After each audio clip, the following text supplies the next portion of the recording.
Hello, hello, hello, everyone. Good evening. It's been a quite exciting evening this evening, hasn't it, y'all? It's been an exciting evening. So much going on in the YouTube world. All right. Hey, good to see you, PG. Much love. God bless. Prayers to you and your family. Summer Moon, Utah Wells. Much love and prayers. Miss Norway prayers and everyone in chat prayers. Hey, girl, much love and prayers back to you. You know it. Number one in here, Brat. Number one. All right. And Carrie. Hey, beautiful PG mods in chat. Hey, girl. Good to see you in here. Good to see you in here, girlfriend. God bless and much love. There we go, Miss Justice. Number 3. Much love, PG girl. I knew you wasn't. I knew you wasn't going to be gone out of the top 4 for long. I knew it. There we go. Absolutely. God bless. Much love to you, girl. Much love to you. That is hilarious. I knew she wasn't going to be gone long. And I believe, let me see. I got to get down through here.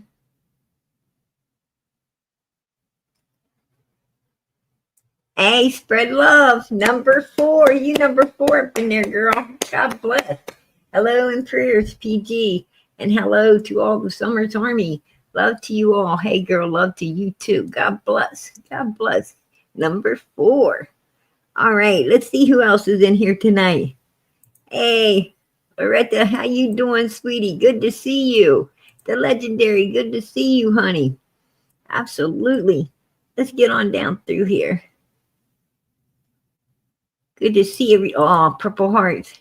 Amen. Hey, Patty, how you doing, sweetie? How you doing? Hey, I appreciate that, Carrie. Absolutely. I appreciate it. Everyone is welcome. Absolutely welcomed in here anytime, all the time. I like that. Australia. How you doing tonight, Patty? Hey, Australia, how you doing, sweetie? How you doing? I was showing your hearts and then just went back up to Patty there. Amanda, how you doing, sweetie? Good to see you. Let me get down through here. Lady Q. Hey, girlfriend, I don't want to pass you up. God bless. In pain, so not tagging everyone. Hey, girl, I'm going to tell you, we're going to keep you in our prayers. God be with you. God be with you, sweetie. I hope you get well soon. I really do. I'm gonna keep you up in our prayers here. Hey, Carrie, a member for 14 months. Love you, PG. You're the best. Hey, girl. Love you guys too. You know it. Yeah, let's keep her in our prayers. Lady Q ain't feeling well, you guys, so make sure you send those prayers up for her. I'll tell you now, prayer works. It works. Got enough people praying for you? I tell you now, Jesus' hand and reach out, touch her, and she'll be all right, right? She'll be okay. So let us send those prayers up. That is beautiful. Much love to you. Hold on, I know I'm missing people. Nicole, how you doing tonight, sweetie? Good to see you. In here. Let me see. I just know I'm missing people. I am so sorry if I did, as I'm heading to the bottom. Stephanie, I don't want to miss you, hun. And Robin, how you doing, sweetie? Oh, there's there's a beautiful avatar. Beautiful avatar right there. Girlfriend, I'm so jelly. I'm jelly. Hey, Georgia's Wild Child, how you doing? My 3 girls, Wendy, how you doing, sweetie? Much love to you. Brenda, how you doing? I knew I was missing some people. Janet, how you doing? Karen, there's Maggie. Mary, Shy, how you doing, sweetie? Good to see you guys in here.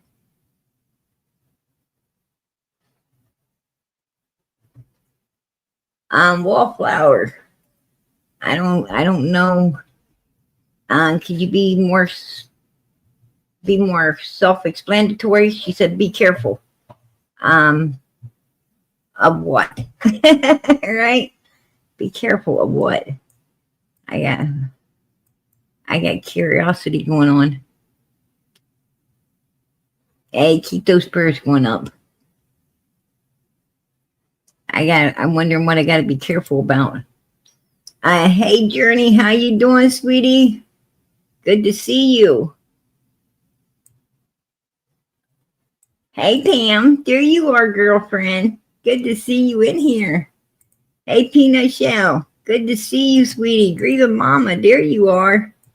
There's Molly. Hey, Molly, how you doing, sweetie? Good to see you. God bless. Brenda. There's Banana Nana. That is so cute. That is so cute, girl. I love that. I love it.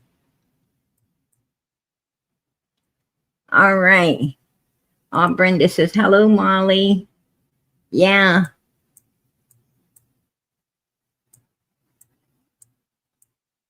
Okay. There's Lisa. She says, hey, y'all. Hello to you, sweetie.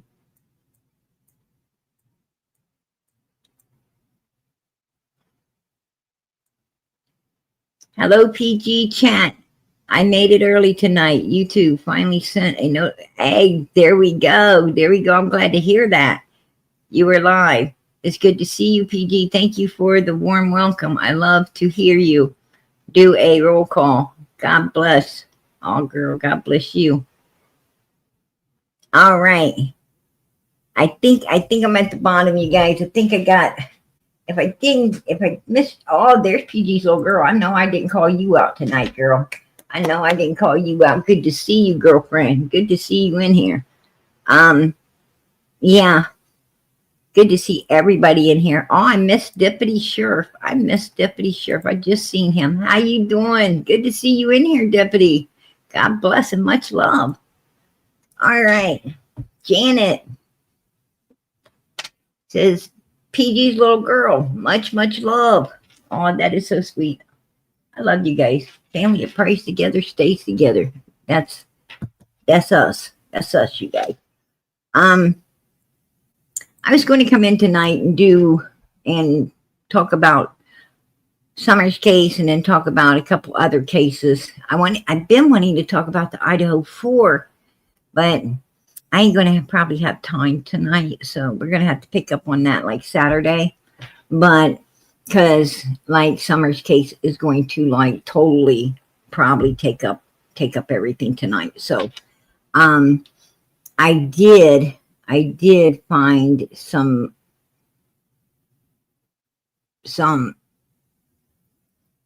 news, some really interesting news about Chad Arnold and a brother that he had. I didn't know.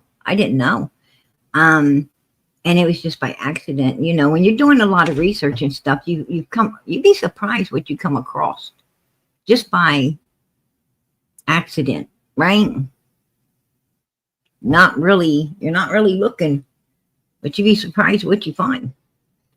But anyhow, yeah, I found some stuff. But before I get there, did anybody else put one in the chat if anybody else seen the the little thing going between Ziggy and Ryan Finds Truth? Oh my goodness, right? It's like OMG. It was really heating up. It was, you didn't know whose chat to go to, hers or his, or hers to his, like you're like a ping pong ball, right? Bouncing back and forth because, he's putting out some stuff and she's really upset about it. And if it ain't truth, then why you care, right? If everybody's just saying it, and she mentioned my name too. She needs to keep that out of her mouth, especially when we know what she'd be doing, right? She needs to keep my name out of her mouth. But anyway, Yeah, she was straight up. And I'm going to tell you another thing. That yeah, everybody's seen it. But I'm going to tell you another thing that really gets to me. Is as for the creators out here, they love to dish it out, right? They love to dish it out. Well, if you want to dish it out, then you learn to take it in, right? Learn to take it in. Just stop. Just stop with the, you know, the, the sue stuff, right? Nobody wants to hear it.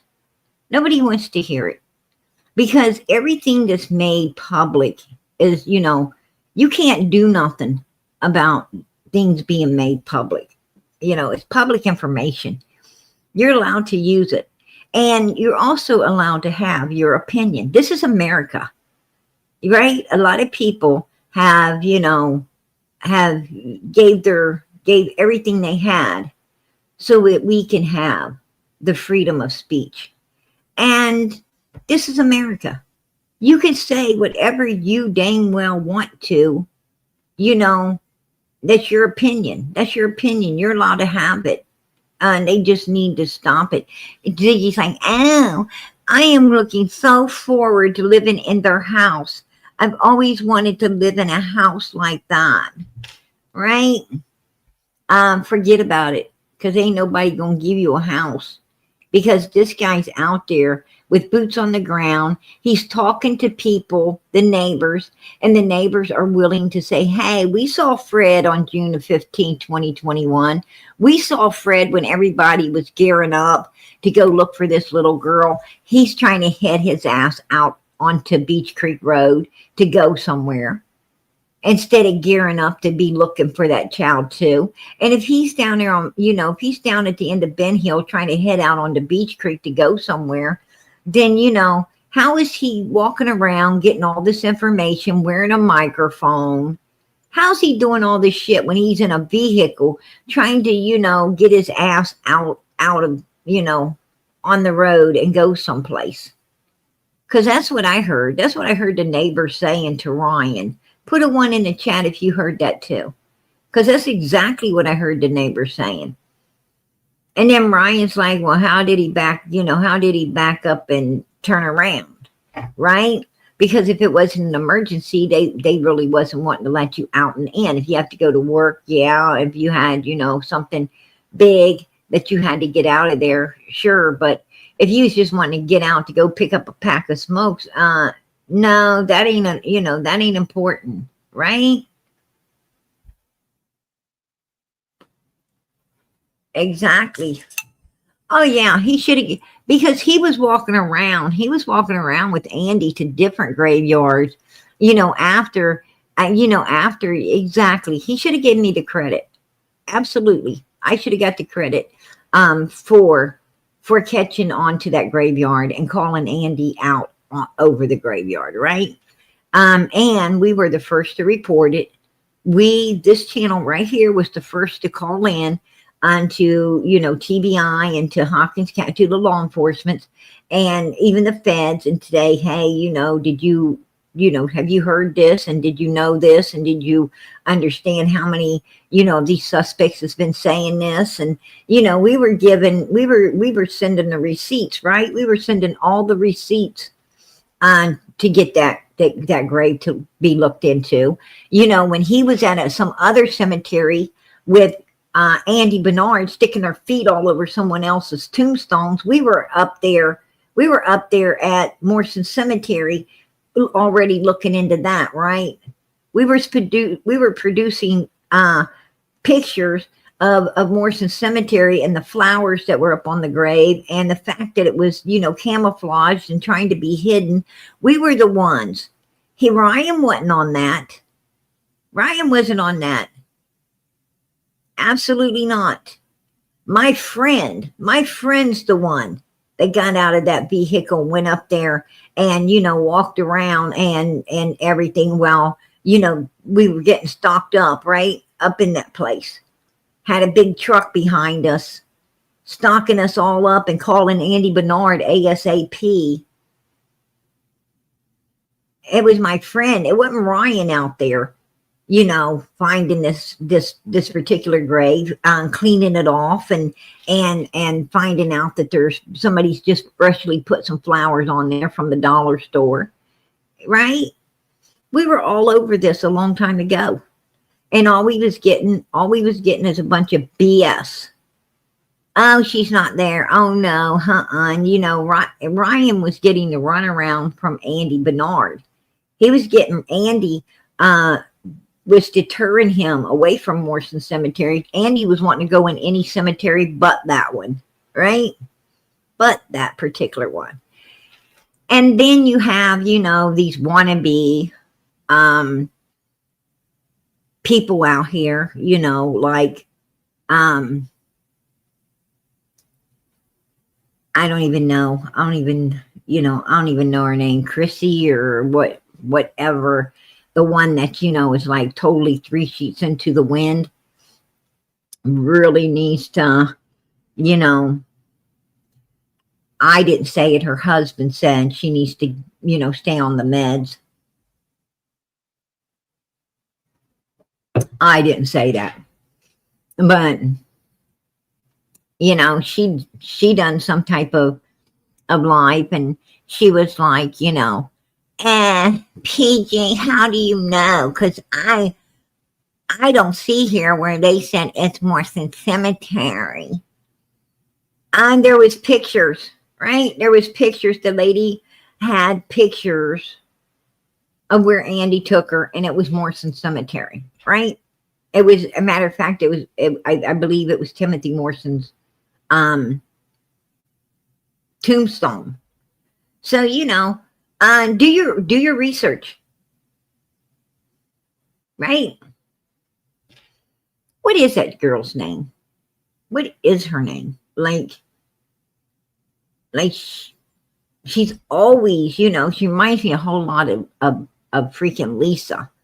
If you say up, she says down. You say over, she says under. They like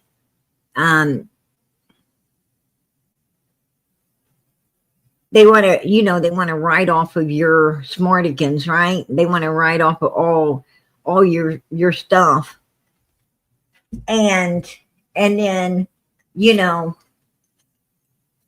sit there after they use all of your stuff for their content. They want to sit there and act like they know effing something when they don't know anything at all, right?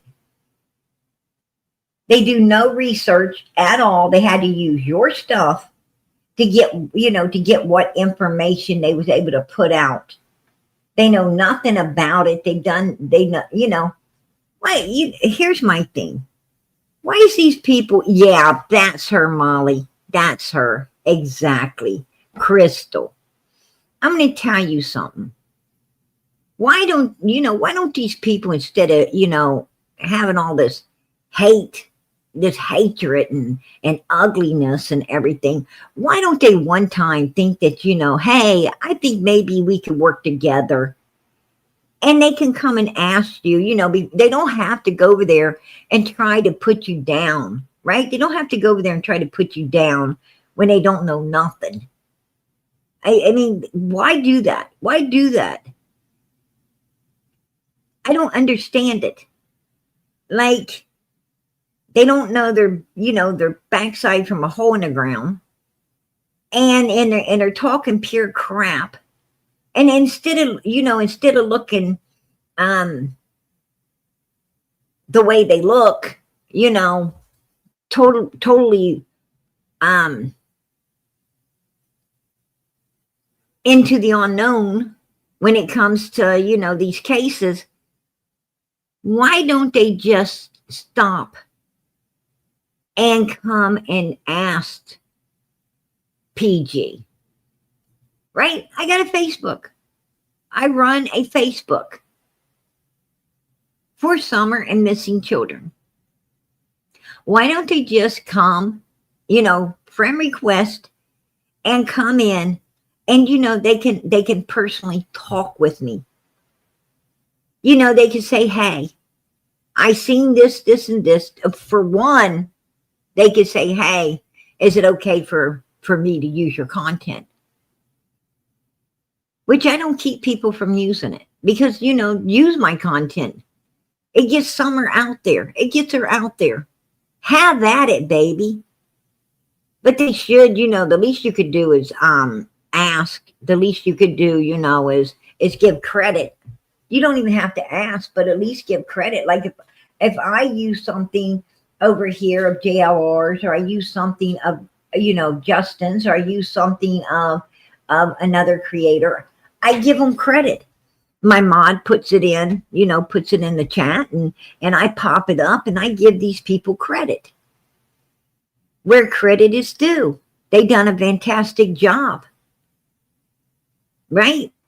So fantastic that, I'm able to, they got some information that I can add to what the information I got, which gives, 2 or 3 times the information that more solidifies what we're talking about. And that's how you figure out what happened in a case to whoever it happened to. And, so that's called working together. That's called working together as one to do a great job at what we do out here.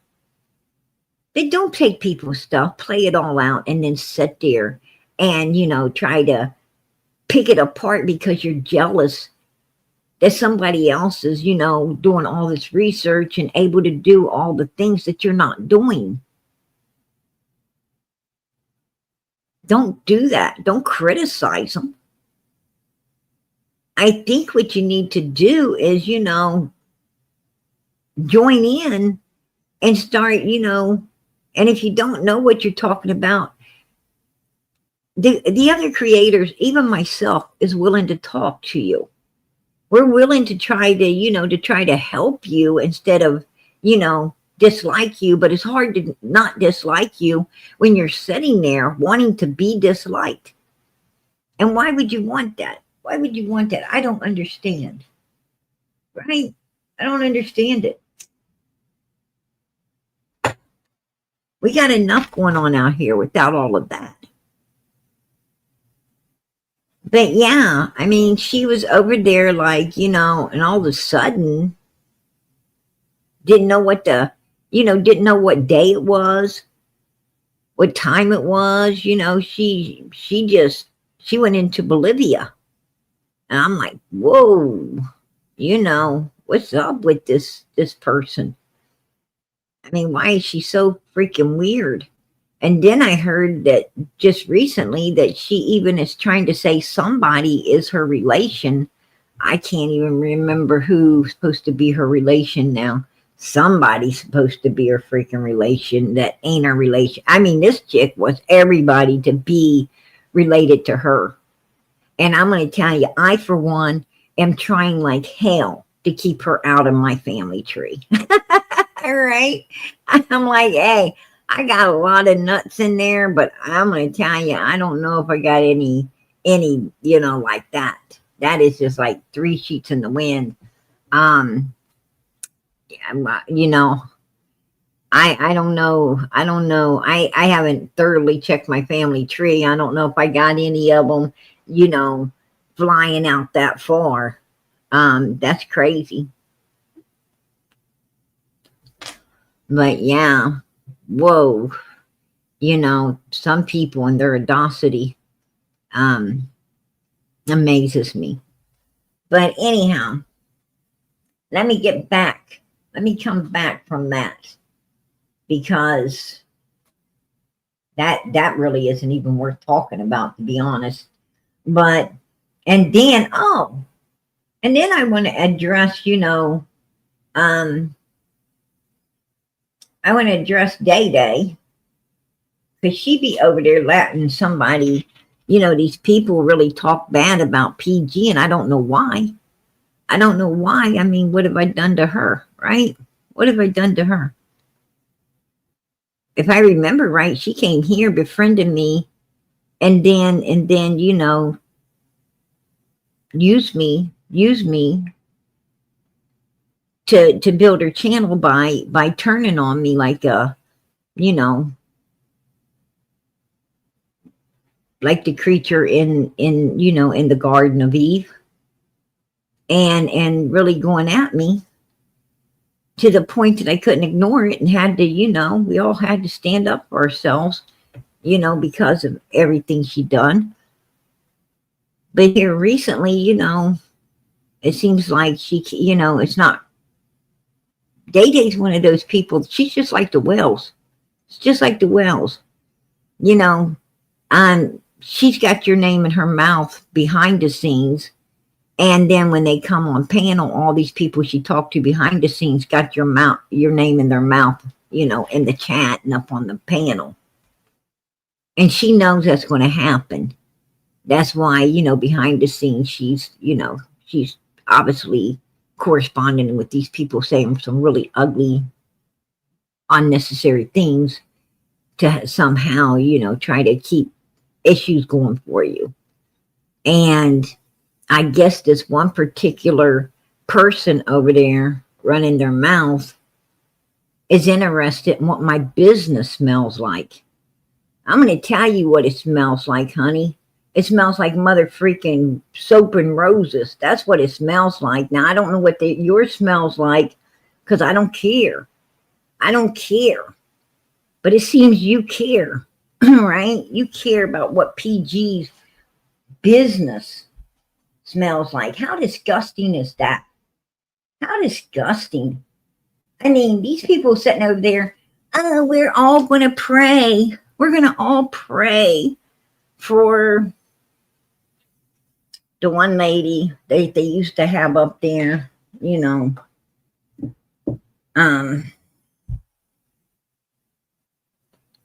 Hell, I can't remember her name now, you know, because I don't really, you know, affiliate myself with these people.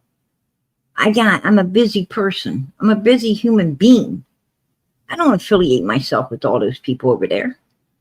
But they were praying for somebody, and I'm thinking, how, you know, like you really expect God to hear your prayers when you're sitting around, you know, wanting to see people's tatas, and you're sitting over there doing the things that you do, and you got your nose wanting to know what somebody else's business smells like or think you do. I mean, all she told me out of her accusations is what she smells like. And what I got to say to her is she needs to go to the nearest pharmacy, right? The nearest pharmacy, and pick up some, you know, some downstairs care stuff. Go home, try to use it. If it doesn't take that away, then she probably needs to go, you know, to the nearest clinic and figure out exactly, you know, exactly who gave her what down there. Because if you be having that type of smell, there got to be something wrong, right? There's got to be something wrong down there. But, you know, I know how to use good old-fashioned soap and water, right? I know how to get myself a glass of wine and sit back in a bubble bath. I know how to get the downstairs care products to make sure, you know, your places are smelling good, right? And fresh. You know, my ass smells so good that, bitch, I don't need underarm deodorant. I don't need that shit. Yeah, that's who they be smelling, who they be praying for. It's Christine. How's God going to hear a bunch of devilish looking people prayers? How's that? Tell me how that's going to work. How's that going to work when people are over there saying stuff like this, thinking stuff like this? That's disgusting. I'm going to tell you. Go back, when you go back there, Sherry, tell them to keep their nose out of PG's business. I don't want that chick's nose in my business. I don't roll like that. I don't roll like that. Tell her to get her face out of places that don't belong, right? I mean, you could tell how trifling someone is. You could tell how trifling someone is when they talk about another woman's, you know, downstairs. It's like mother freaking disgusting. Who does that? Who does that? I'm like, whoa, yeah. I mean, her mother freaking monkey must be ate up or something, you know. If she want to go around, saying other people's, because obviously she can smell her own self. That's what I'm talking about. I don't get close enough to other women to try to smell anything on them. That's gross. That's mother freaking gross. I mean, I'm one of those people, they using cologne, leave it alone, right? That's all I got to say. And I leave women alone anyhow. I leave women alone anyway. I don't swing that way. I make it clear. I just don't. But if I was going to marry a woman, if I did and I swung that way, I tell you what, I'd be marrying up Phoebe. I'd be marrying up Phoebe. I love that woman. I love her daughter. Those are really good people, and Molly. I might marry up Molly. Molly makes me laugh all the time. Molly cracks me up. I might marry Molly. I don't know. But I don't go that way, so.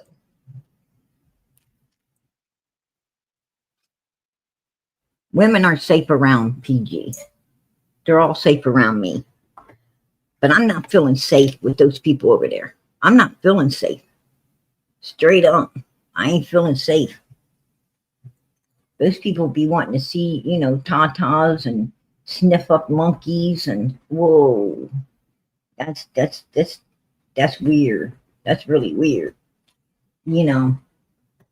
Stay away from my mother freaking fur baby. Right? Stay away from it. I don't want you nowhere down there. Just go somewhere else. You ain't petting me. Sicko. But yeah, I just wanted to get that out there. And it was that mother freaking diamond chick. It was that, I want to call her out because it's that diamond chick that obviously, got her downstairs, her fucking monkey, her furry beast down there, protruding up into her damn nose. Honey, if you're sitting in a chair and you can smell motherfucking fish when you ain't frying none, you really need to go clean that up. For real. Just a heads up.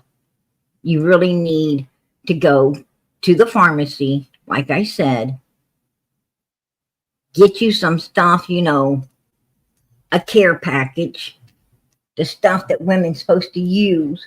Go home, use that stuff, right? Yeah. Put it where the sun don't shine. Wash it up. And if you still smelling it, then you better go to a freaking clinic. See somebody, that can figure out what the hell somebody must have gave you, because that's pretty disgusting. That's all I got to say. That's nasty. But don't be trying to vent off on me what you're smelling on yourself. When your ass said that, I immediately knew you were talking about yourself, because you ain't ever been around my business to know how it smells. So you must have been smelling your own. right? I'm just tired of these people, man. I'm going to tell you what. They're sick. They're sick. And they're fucking up my fragile little mind, right? These people are messing up my fragile little mind. I don't like that. I don't like that. They're offending me. They're offending me. That's nasty. And then that ain't even all of it. Then you got Ziggy over there, like Pinky, Pinky.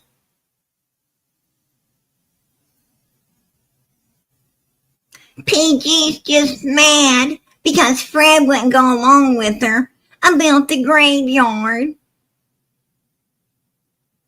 The hell if he didn't, Ziggy. The hell if he didn't.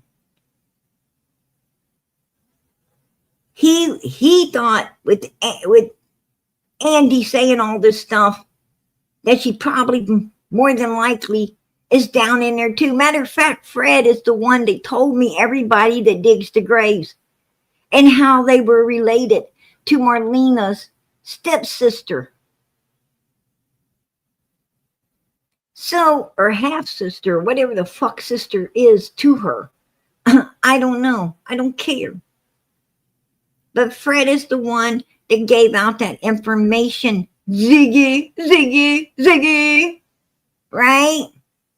So won't you shut up when you're laying in bed not knowing exactly what your old man's talking about?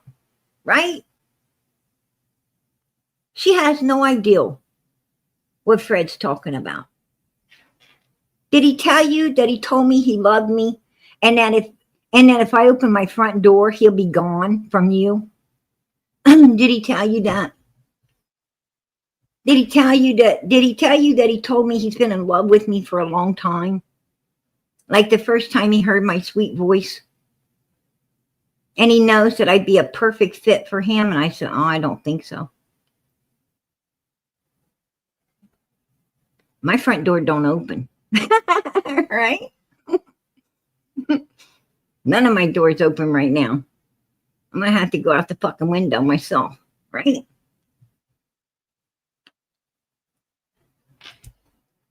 Yeah. She don't know. She don't know all the sweet things he was whispering in my ears. She has no idea. She is sitting over there, rattling off about a bunch of bullshit. Bunch of bullshit. Right? She don't know. She don't know what he was saying. Right? Yeah, she probably will. She probably will be pissed off. Who cares? Who cares? I bet Fred's got a grin from one ear to the other. But no. Me and Fred, kept it professional. We kept it professional. He wasn't, I was just kidding. He wasn't whispering no sweet things in my freaking ear, and I sure the hell wasn't whispering none in his. I didn't talk to Fred about anything except Summer's case and the people around Summer's case and how much, did he know and how they were connected, if he knew they were. Sometimes he knew, sometimes he don't. It stayed professional. It stayed professional because you know what? I don't try to go take other women's men away from them. I don't do that. I'm not Ziggy. I don't do that shit. Right? I don't, even my worst enemy, I wouldn't take their old man. Hell to the no. I like to get my own. I like to get my own stuff, right? I don't like to share. I don't like to share, my men, and sloppy seconds just ain't my style. That's that's how I roll. And I certainly don't want, the guy in his best friend's ride on the passenger side hollering at me. Oh, hell no. I mean, I want the owner of that car. I don't even want the person just driving it. I want the owner of it, right? Nothing else going to do you no good. Just saying. Yeah.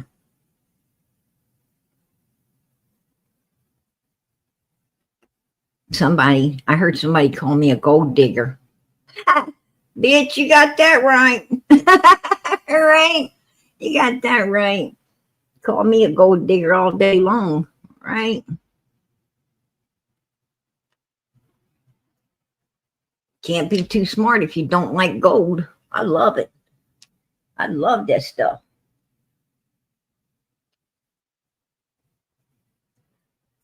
You ain't gonna get no Louis Vuitton without some gold, right?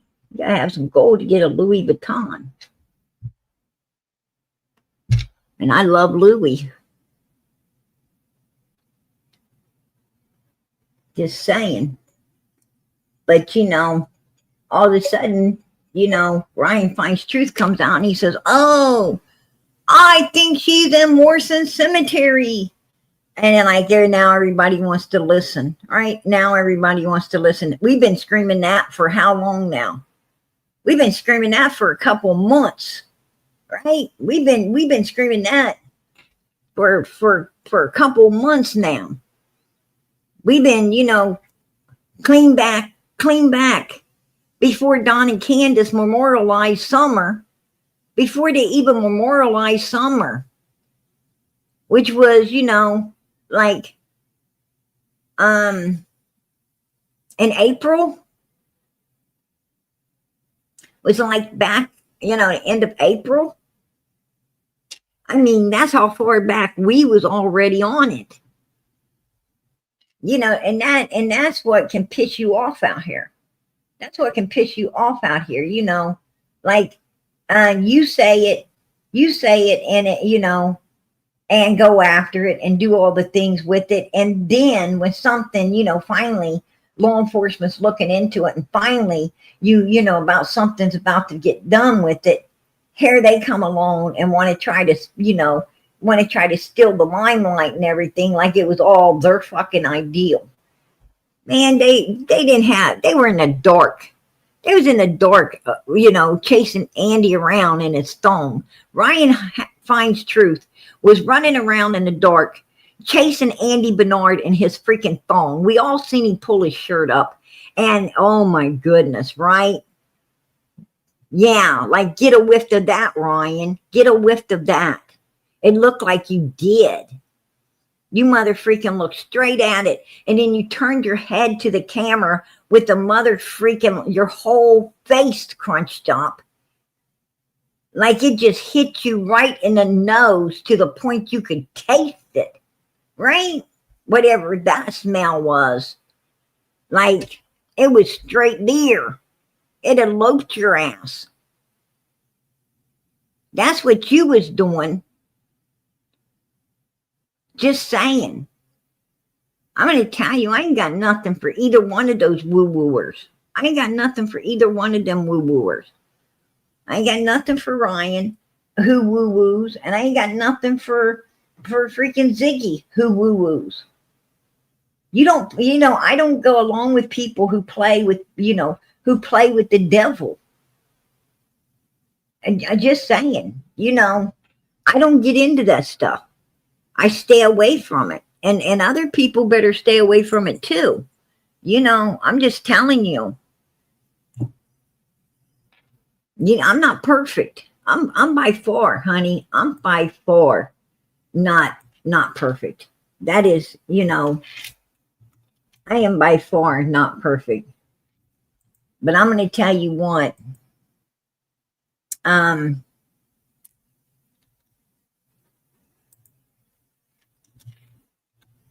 I tell you this much.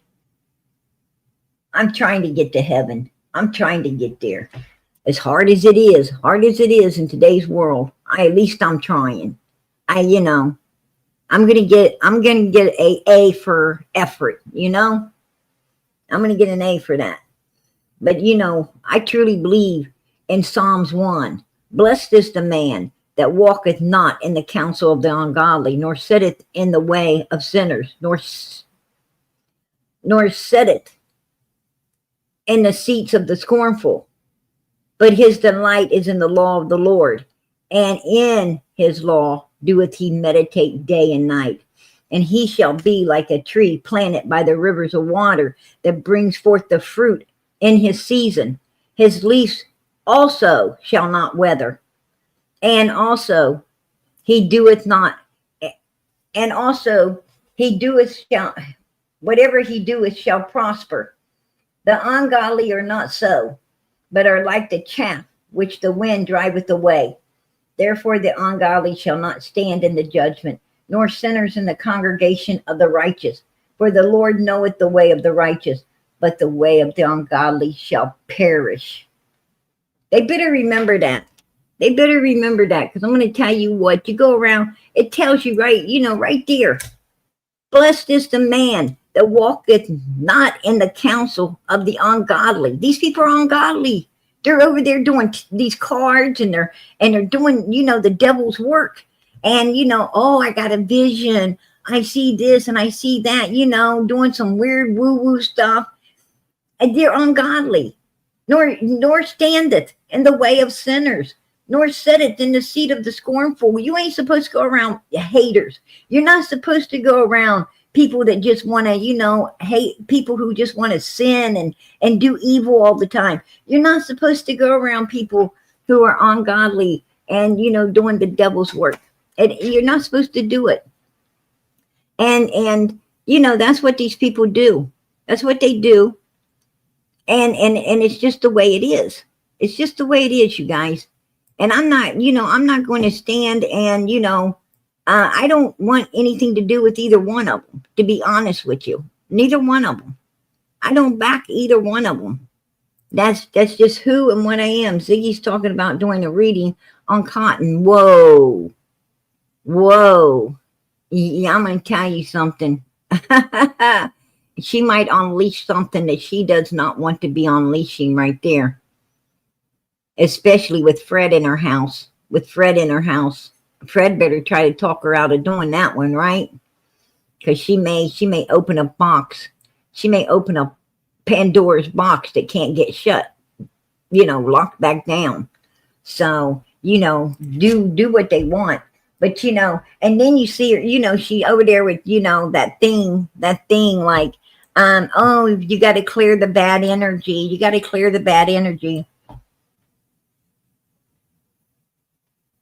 And she's like, let's clear the bad energy, everybody.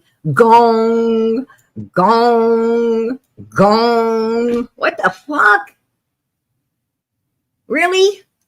Like, okay, you go into a cemetery and, you're a little bit nervous or whatever. So all you got to do is start going gong, gong, gong, right? And if there's any ghost or anything around, they're just gonna, they're gonna flee, right? Any evil ghost, they're just gonna run away. Sure.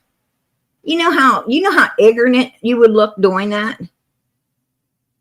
Yeah, before she, undoes those cards, right? And then like something evil's in her, because she's got these cards, man, and they're going 90 miles an hour, right? Like, and you're like, damn. I mean, whoa. Can people, can cards really fly together that fast? Right? That's weird within itself right there. It's like when you see cards flying at each other like that out of somebody's hands, you better get the hell out of there. That's all I got to say. Because there's something evil all up in there. That is straight up freaky, right? And she's got to be scared herself of what she's doing, or she wouldn't need to be gonging with this big stick that looks like, she's wrapped up, some freaking, that shit the dentist puts in people's mouths, right? The galls. It looks like she put like a bunch of galls, dental galls on the end of it to be banging on whatever she's got under there to bang on, making a gong sound. I'm like, I ain't never heard of no shit like this in my life. Let me tell you something. You be seeing something freaking evil. The only thing gonna get that evil thing to go away is if you start praying to the Lord Jesus Christ. You better immediately, start calling on Jesus Christ to come and do what needs to be done with whatever, the freaky stuff is happening. That's the only way it's going to disintegrate. Let me tell you that right now. Ain't no, I'm not going to be trying. I sure in the hell ain't going to, I'm not going to rely on no gong, gong, right? The only way that thing's going to disappear is if it's more afraid of you than you was of it, right? And it might be if it's seen you doing that. It might be like, wow, oh my goodness, I got to go. What did I stumble upon here? Right? What the hell? Yeah. Yeah, she's doing some witchy poo shit. That's true. She was doing some witchy poo shit. That's crazy.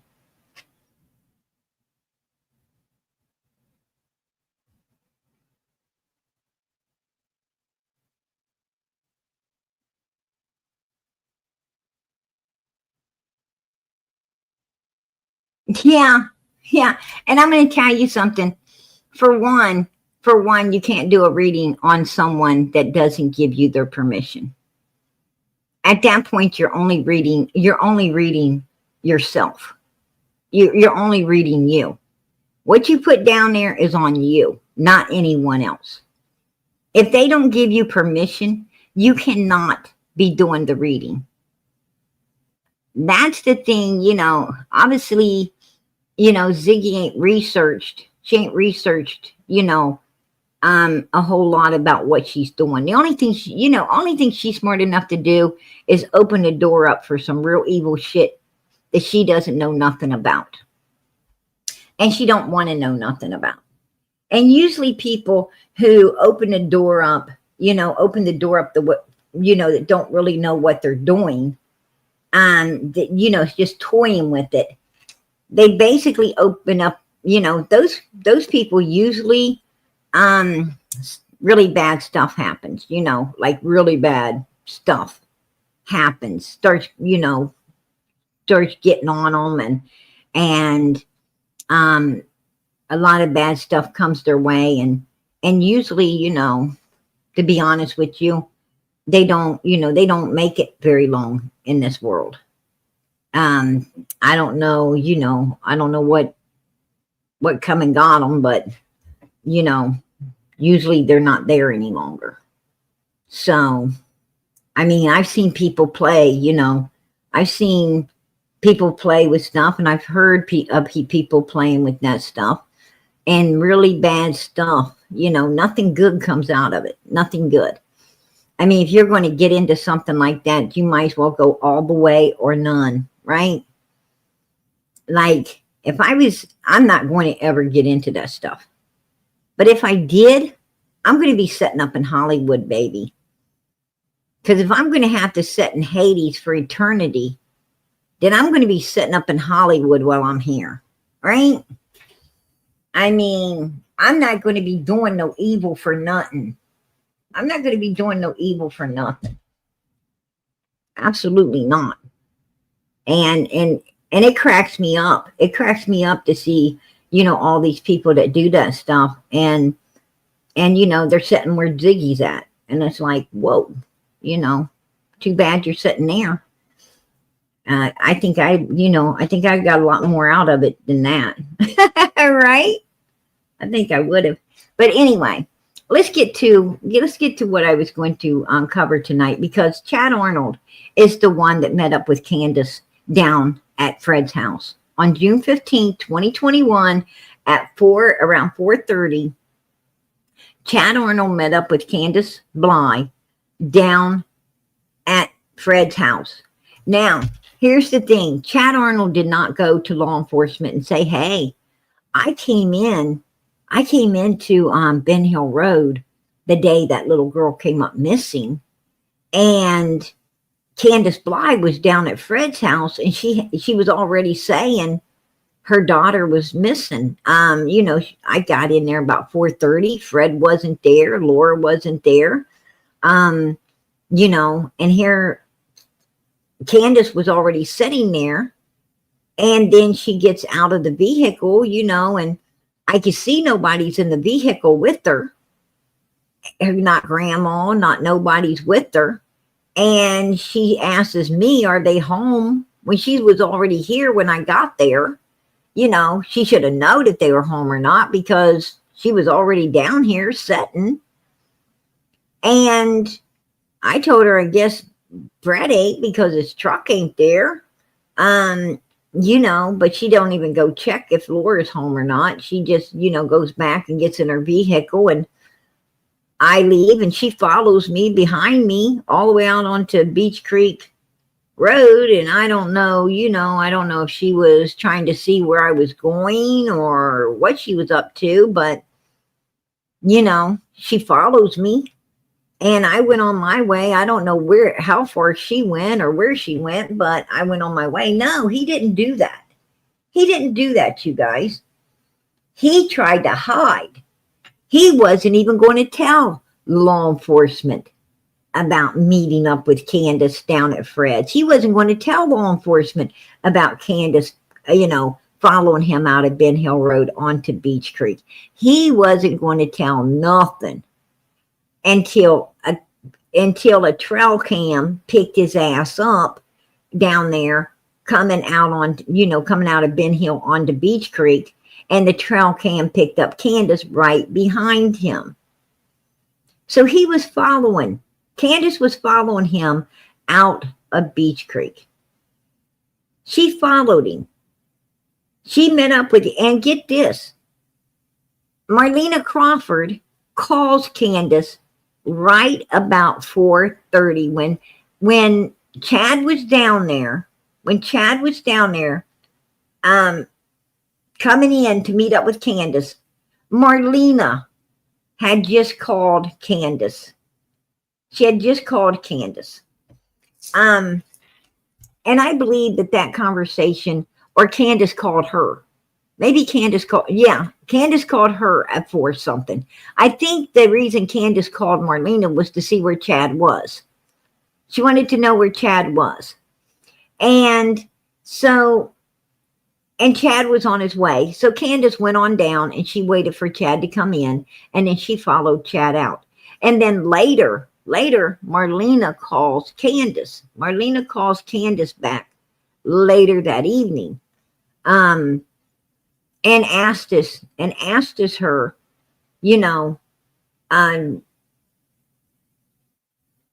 if Summer's still missing.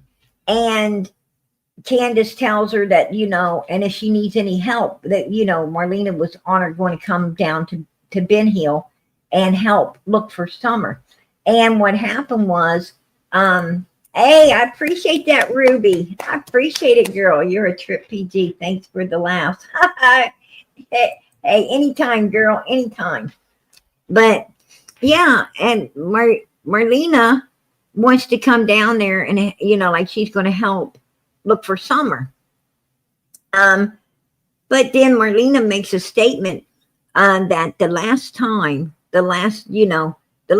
I was at Morrison Cemetery was when Summer, ended up passed away. What? That's what she said. The last time she was there was when Summer, So obviously Marlena must have been in the area there on June 15th, 2021 as well. Now, did she get a ride down with somebody else? Did she ride down by herself? I don't know. But, it sounds like she was down there as well. So there's a lot going on with these people. Now, Fred and Laura had supposedly just pulled out when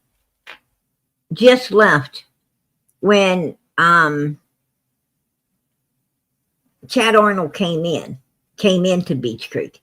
I don't think Chad came in to meet up with Fred Hill. I think he came in to meet up with Candace Bly. Now, here's my thing. Fred and Laura was already missing at that time, supposedly not at the house. They were already missing. Here's my thing. Fred's sister said that there was a bathroom, a muddy bathroom with a like a child size t-shirt or something laying on the floor. I think it was like a crop top, like one of the, the little crop tops that, because Laura's real skinny. She's little, right? I don't know how tall she is, but she is really thin. And, and I have like some crop tops that, look like they, could fit a kid. But that's because, they only, come down, over your tatas, right?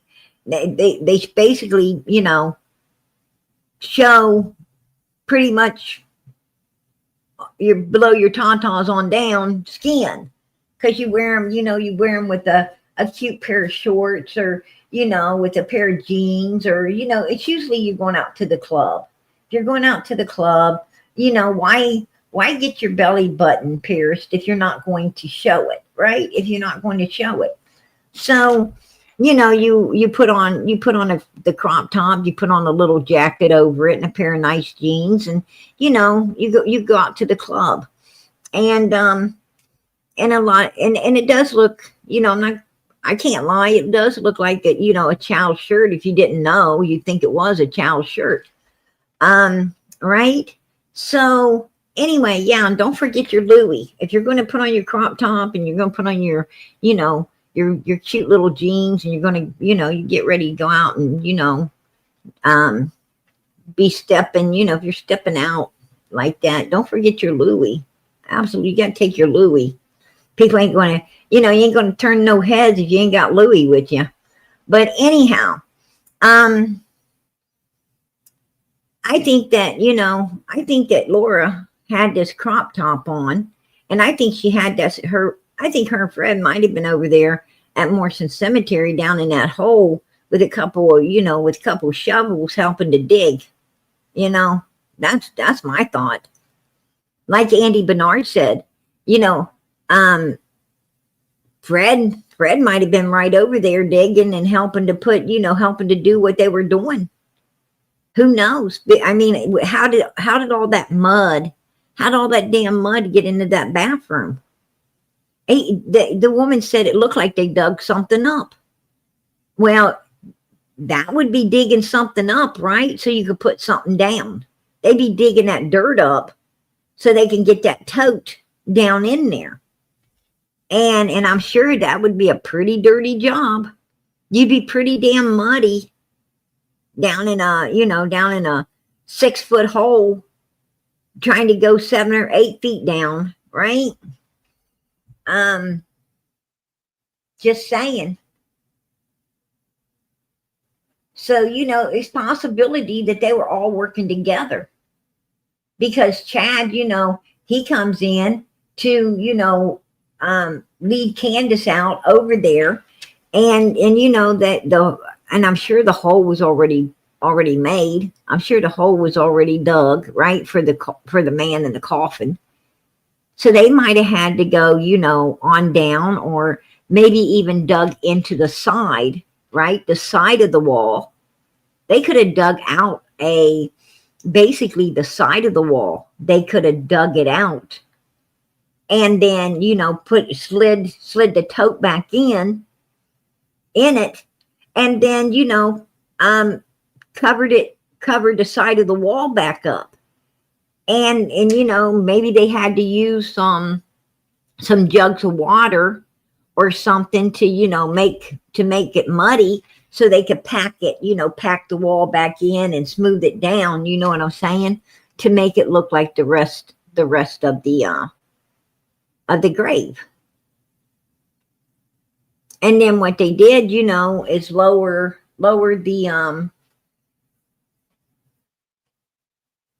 the vault down in there for the coffin to go on into. I mean, because, and now it's safe to call law enforcement. It's safe to call law enforcement once this is done. And to get something like that done might need, it might need 3 or 4 people down in there, right? It might take 3 or 4 people to be digging down there. And I heard Candace supposedly went into a gas station bathroom supposedly that day, went into a, that during that particular time that, she was missing from the hill, went into a gas station bathroom and came back out and left. And she could very well have, been washing her muddy ass hands and cleaning off, her muddy shoes before, before heading back up to the house. She could have been in there, getting some mud off of that ass. Who knows?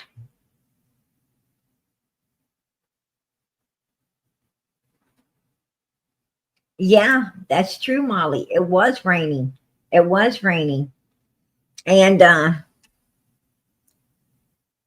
and with an open grave like that, even if you have the tin over it, a certain amount of water is going to get down in there. It's going to be muddy. It's going to be very muddy down in there. Those, if I don't know if anybody else has ever been out to a cemetery when they do that, dig the hole for the person. But if it rains or something and you look down in there, there is actually water pockets. There's water pockets. It's muddy and there's water pockets down in there.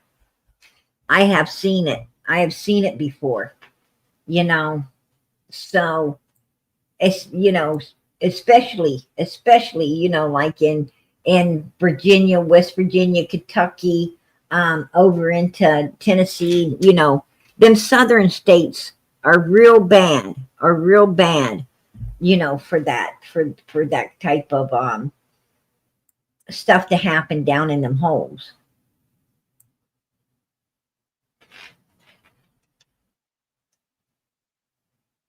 Because everything runs downhill, right?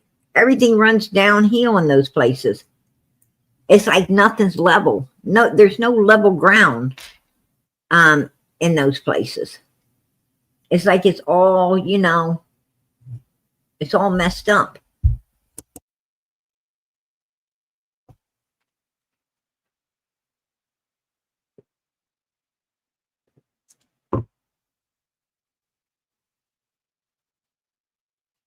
Right? Absolutely, Lori. Mm-hmm. Yeah, I know. I know. And I tell you something else. Um, in the wintertime, it's really hard to break ground. Sometimes they have to keep the person up, above ground, like in the barn or, out in the shed. They have to keep a person above ground, um, until spring, until, the weather breaks and the ground starts to thaw. Then they're able to put the person down. But wintertime, it's hard to break ground in the winter.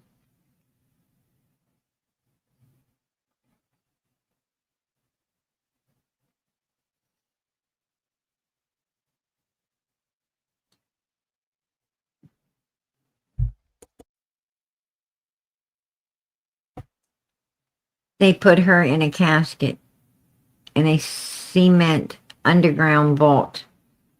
Cemetery is right on the sound too. Mm-hmm. Hey, Abigail, I appreciate that, girl. Remember for 2 months. All right. God bless. God bless.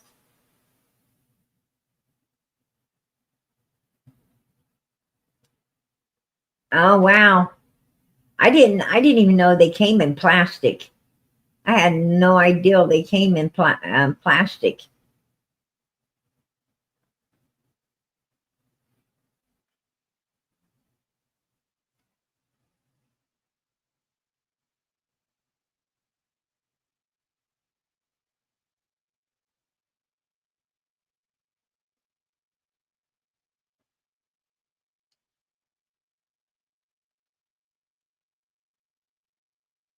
Oh wow, white boy's calling you.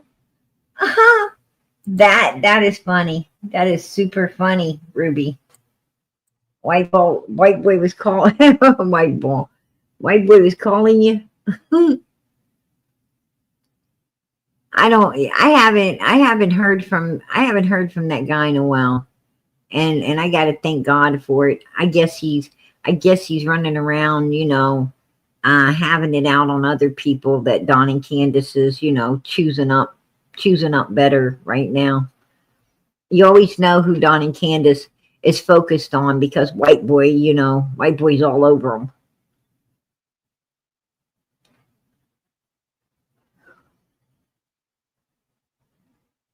Oh wow, yeah.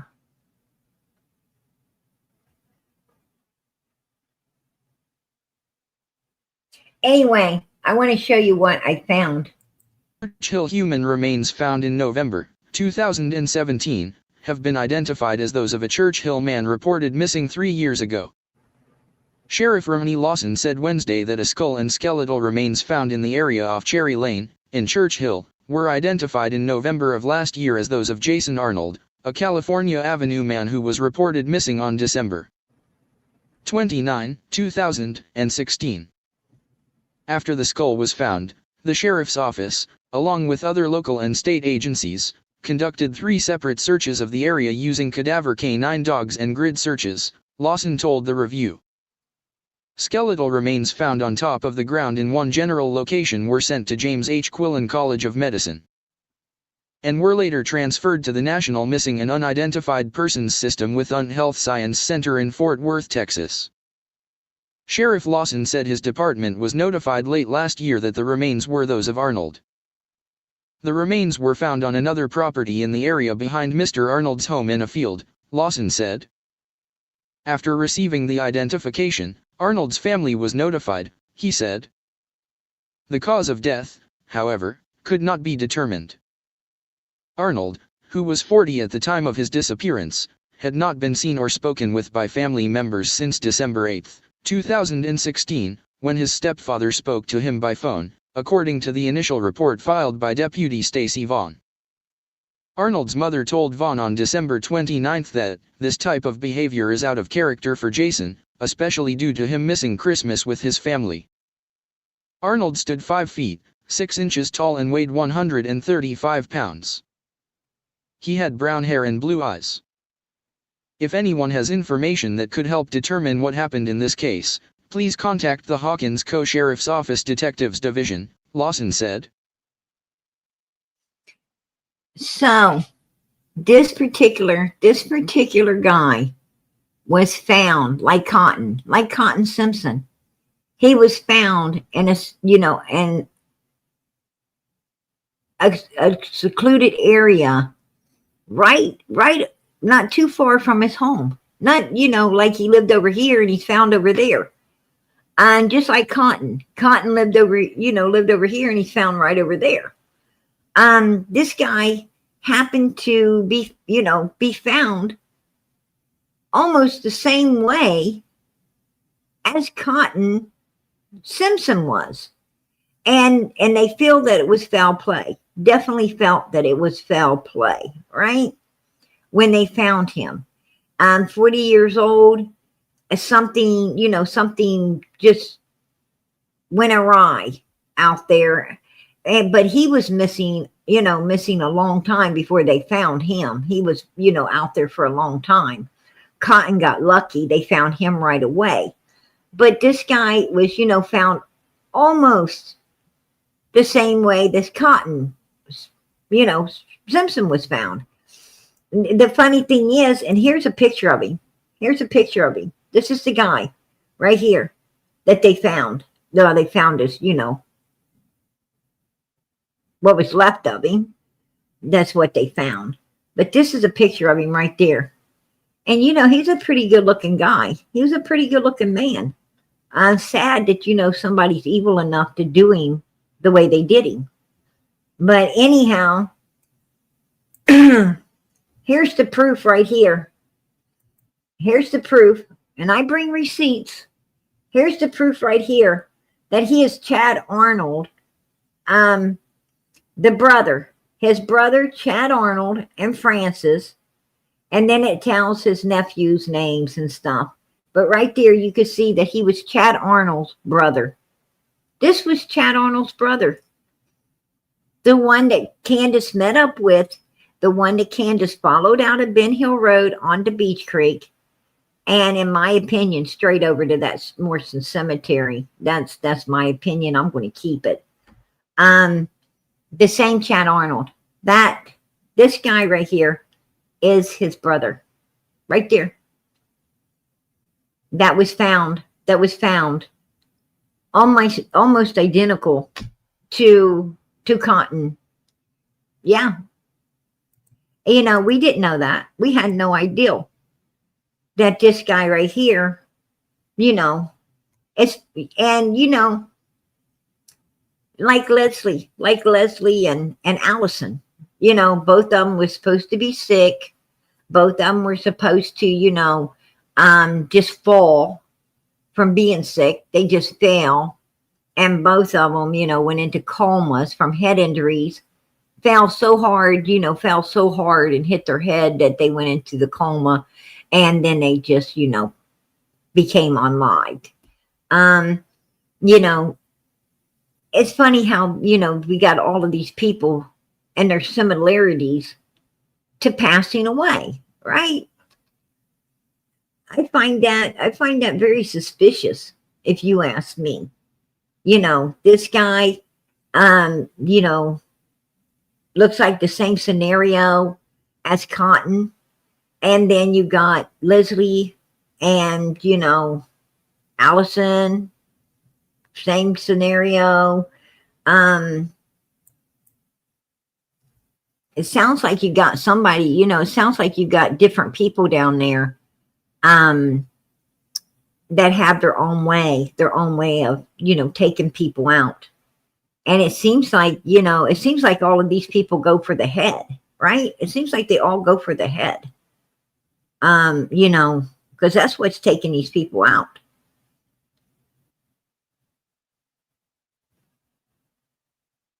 Which is really strange. But I found it really funny that, this guy is actually Chad Arnold's brother. That was, that was found this way. And no one ever brought that up. No one ever, talked about that. And I would think that everyone down there would know it.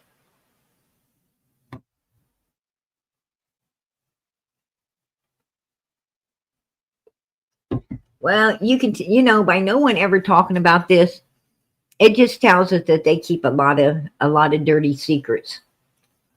There's a lot of dirty secrets that, are being kept down there in Rogersville and Hopkins County, right? That nobody wants to bring up.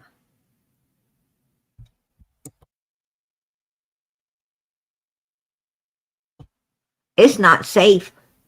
It's not safe, man. And down there, it's not safe. It's not safe to be out, to be out in your field or to be out, out around your home. You may not ever be seen again. And when they find you, you won't be too far away. It seems like these people don't put nobody too far away, right, from where they live. I don't think Summer's too far away from where she lives. Right? And law enforcement, I got to wonder about law enforcement. Because law enforcement made a statement. They said, we think Summer's in the area. We believe that she's somewhere in the area. That's what they said. Right? We don't believe she's out of the area. It sounds like, they may have knew exactly what happened to her. And why, they haven't brought it forth. I don't know. I don't know. Oh, yeah. There he is. That's him. This is him.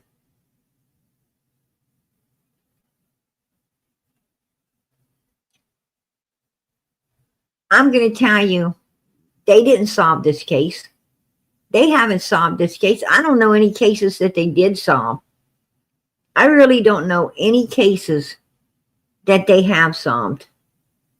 Matter of fact, I don't know too many criminals that had to do too many days in jail down there. Right? Like none of these criminals, they get a slap on the wrist. They do some horrible crimes. They go to jail, and a couple of days they're out. Like, they get out. They're back home, sitting on their sofas.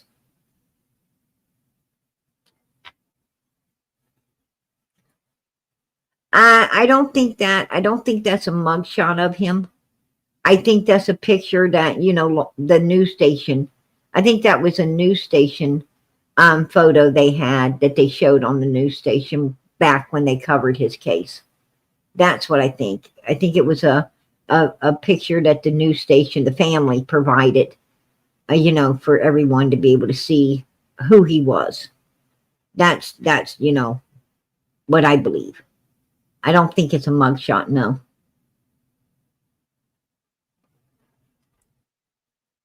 I mean, the guy was only like 5 feet 6 inches tall, 135 pounds. I mean, he could be mistaken as a child. He could have been mistaken as a child out there, right? That, somebody, whoever did this may have thought he was a child. Because it wasn't like he's not a big man. He's a little guy. He was a little guy, and wouldn't be hard to think it was a kid until you were up on him, right?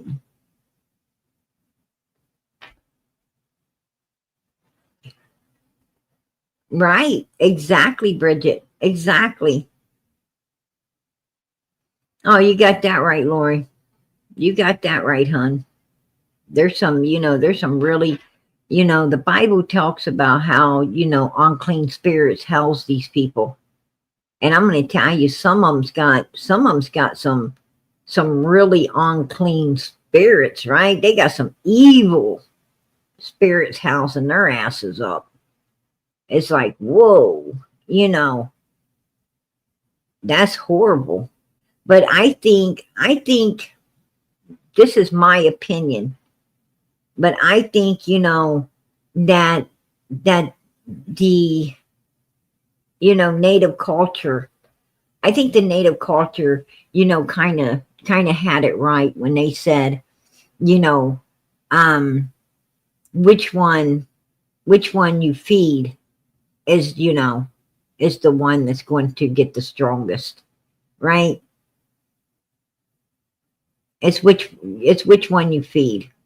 I mean, what I'm trying to say is, if everybody, until you get baptized in the unclean spirit out of you, because your eyes are closed, they're not open, and you sin and you got unclean spirit. And I think all people do before their eyes are opened, they get baptized and their eyes open, and the unclean spirit washed away out of them. But I think some people, affiliate themselves with that unclean spirit. What I'm saying is, I think some people feed it. Some people, like doing the mean stuff, and other people fight it. I think some people they don't want to, hurt other people, make fun of other people, do evil stuff. You have some kids that, won't tease other kids. They feel sorry for them. They don't want to, get into that evil group of kids who like to, bully and make fun of and snigger and laugh and act out, be part of their little evil group. Um, and those are the ones that ain't, as they get older, they're not really that bad of human beings. Yeah, they might mess up. They might, do a mess up in a few ways, right? Like do things they shouldn't do. Like they might go out and party. They might drink. They might, get into some goody good. They might tell a lie here or there. Um, but they don't do nothing really bad. For the most part, they're good people. They're good people. But then you have some, that by the time they hit their teens and young adulthood, you know, they don't mind inflicting horrible pain upon other humans. They don't mind stealing, everything you got. They don't mind lying to you all the time. They don't mind, trying every way they can to get you hurt or get you in trouble or do horrible bad things to another human. Um, those are the ones that, that loved the unclean spirit. They loved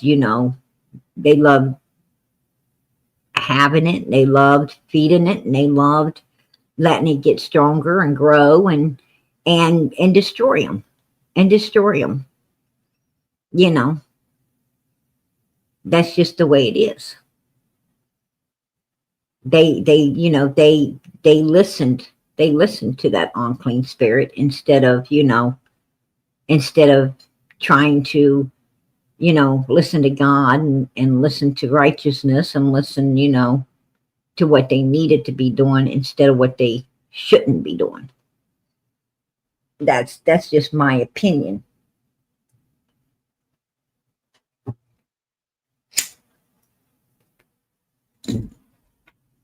Don and Candace, Don and Candace, that's how they bond. They bond through evilness.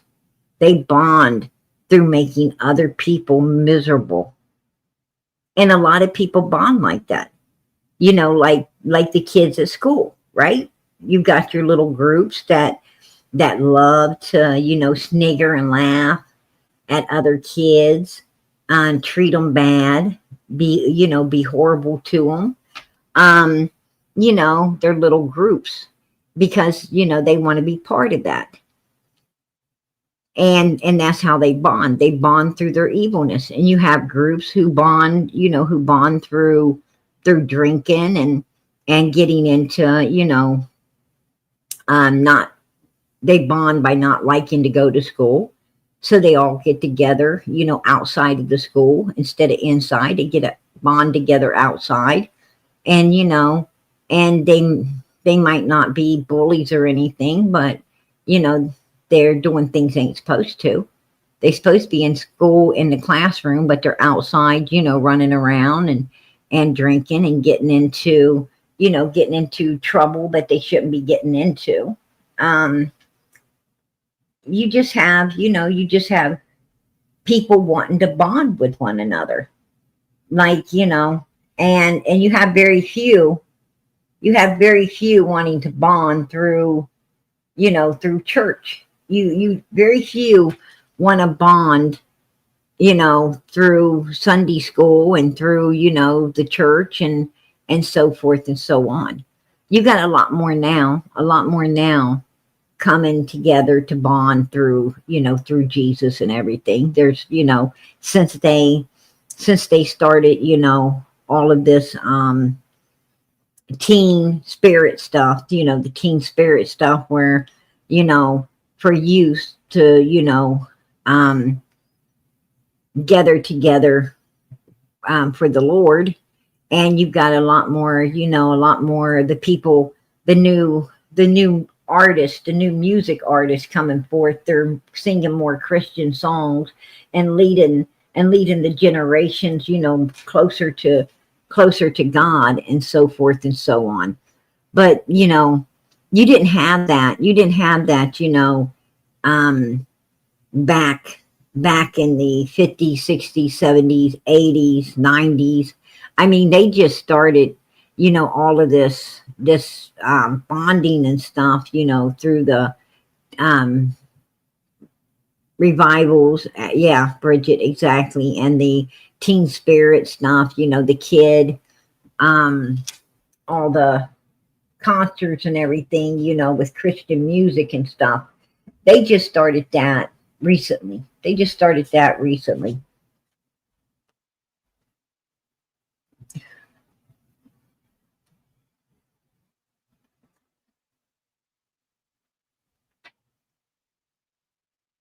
He got very little time, and the rest wasn't even caught or looked for.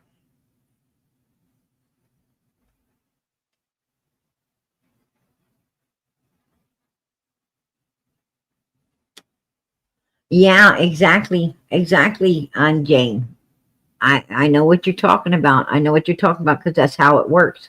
That's exactly how it works, girl. Absolutely. That's how it works. Yeah, right, Amanda? Exactly.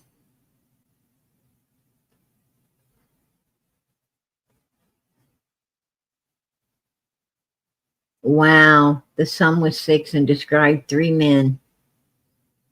I'm going to tell you, you'd be surprised. You'd be surprised to how, you know, usually, usually, you know, unless it's a baby, unless it's a, really young baby, they usually, the little 6-year old boy was lucky. He was very lucky because a lot of times, you know, they would be afraid that he could identify him. I heard that, Lori. I heard that, girlfriend. I want to see him find her. Don't get me wrong, and I don't mean. Oh, I'm sure.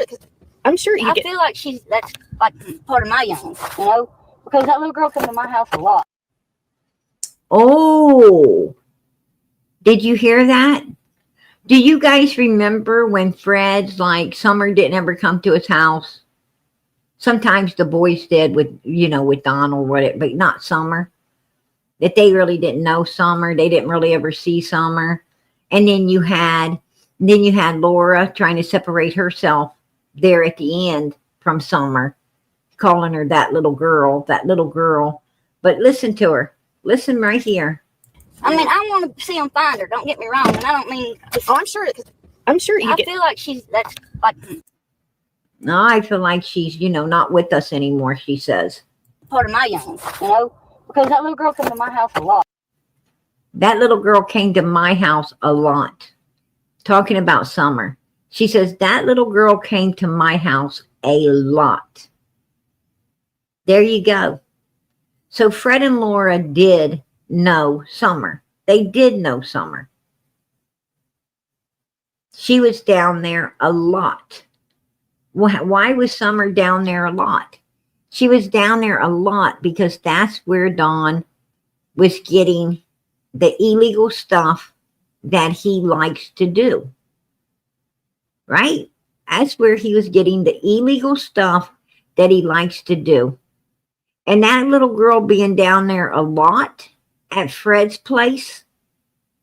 Yeah, why, Abigail? Why? Right? Why was she down there? But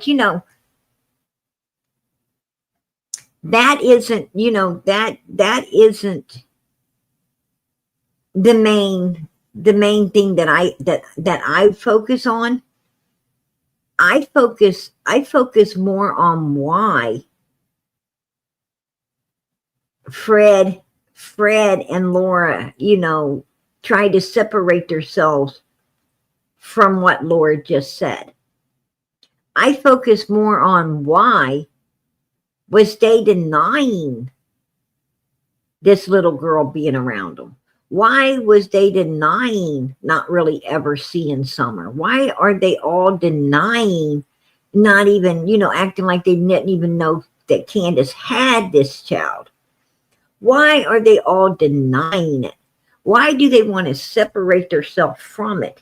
Because I have a lot of kids hanging with my kids, and I know all of these kids. I know these kids. I know their parents. I know right where they come from. They live. I make that my business. I make that my business because if kids are at your home, then you need to be watching them like they're your own. And you need to know exactly where they belong, who they are, and exactly what home they belong in so they can get there safely if they're at your house and needing to go home. You got to make sure they get home safe. That's your responsibility. Your kids ain't your only responsibility if you open your door up to other kids. When you open your door up to other children, they become your responsibility. If a child knocks at your door and you're getting ready to take your kids somewhere, or your kids, have went somewhere else, have already went somewhere with your sister or their uncle or whatever, and there's a child at your door and your kids ain't home, and it says, hey, can, so-and-so come out? Can they come out and shoot basketball? Or, can so-and-so, oh, I'm here to see so-and-so. Is it okay if I go up to her room? You say no. No, they're not home right now. Did someone drop you off? Because, you need to call them to come back and pick you up. And it's your job, if someone, if the parent dropped them off not knowing that nobody's there to hang out with them, or that you were busy and going somewhere else, and ain't able to take them with you, then it is your job to sit there with that child while it calls its parent. And it's your job to sit there till the parent comes back or gives you permission to go ahead and get in your vehicle and bring the child home. It's your job to make sure that that child returns safe from your house. You don't just shut the door on the child. You don't say no and shut the door on it and leave this child to its own devices outside your door. You just don't do that. That is your responsibility to watch over that child. But you'd be surprised at how many people don't. You'd be surprised at how many people open their door, they're not here, slam, and leave that child to wander off and God knows where and what might happen to it. They figure, it's not my kid. I don't care. Not my responsibility. And well, if you can live with that, okay. If you can live with that, great. I can't. I can't live with that. I don't want anything to happen with no child on my watch. I couldn't live with it. I would forever be haunted doing something like that. And I don't know who the lady was that closed that door on little Michael Vaughn. But I often wonder how she lives with herself. I often wonder that.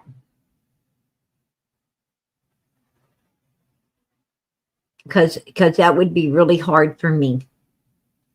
If that little boy would have knocked on my door, I don't care if I had to I would have brought him in the house.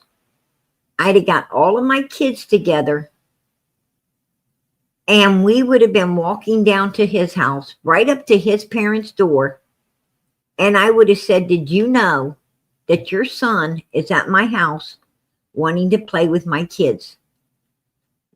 He can't play with them right now because, we're getting ready to have dinner, or they're getting ready to, have to um, get ready for bed so they can go to school tomorrow. Maybe they got homework to get done. They still got to get baths. They got to get their pajamas on. They got to, get their little bit of TV time or whatever they do before they, go to bed and get ready for school the next day. It's very important. I mean, there's a lot to raising a family. I mean, you got a schedule that you got to stay on, right?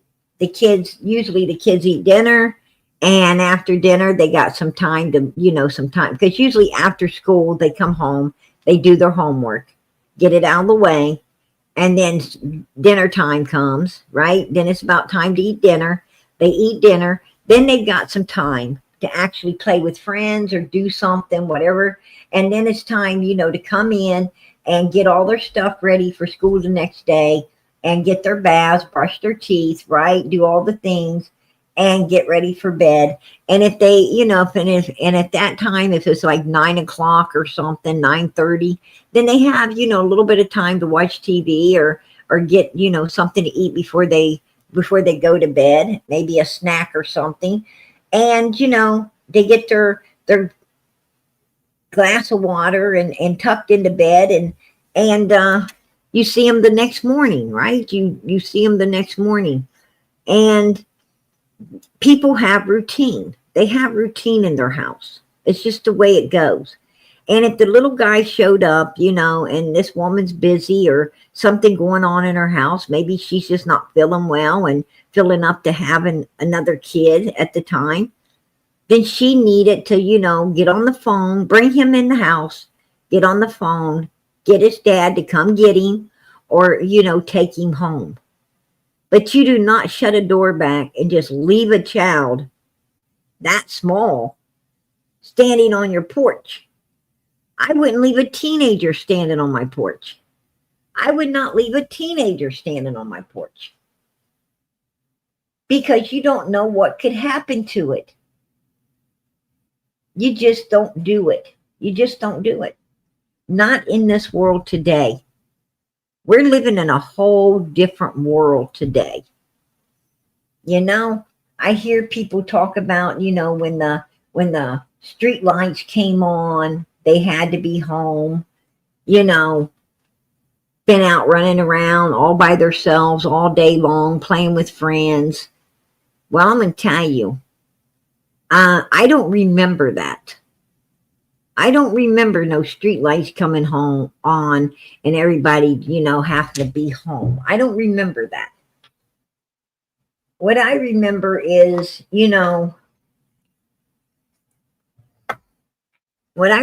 a bunch of out of control teenagers that's supposed to be home and wasn't going home because they wanted to party.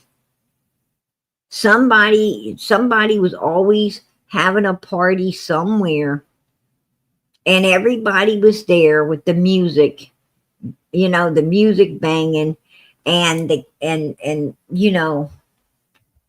and the kegs outside and everything else flying around, and and it was all whoop whoop, right? And you wanted to hang around and see and be seen, and just have a good time, and sometimes you made it home, 2 or 3 o'clock in the morning, and sometimes you didn't make it home at all. Your parents didn't know if you was coming home or wasn't. You might be there, you might not. It's just the way it was.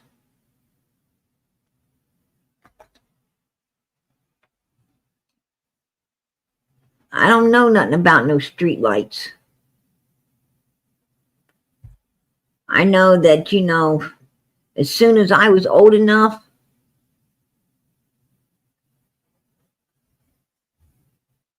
to party, I was partying, It's just the way it was.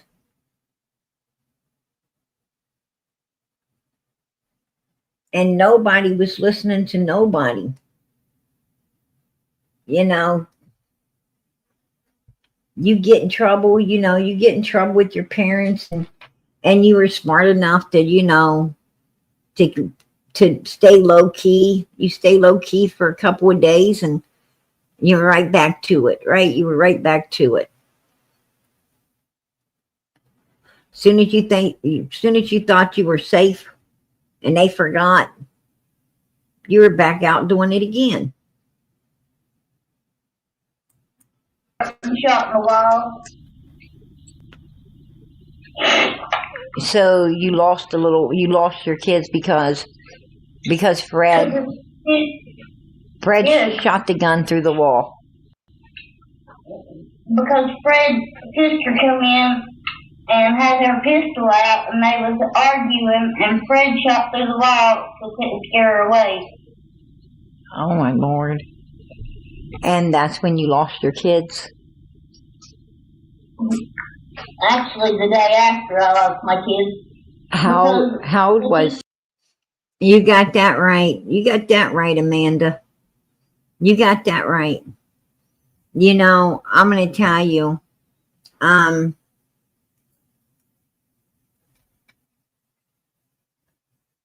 during, I was around a lot of people who was on really hard stuff, especially, with the meals, the meals that went on and stuff. I was around a lot of people who, did some really, I didn't ever do that stuff. I had limitations. And that's because,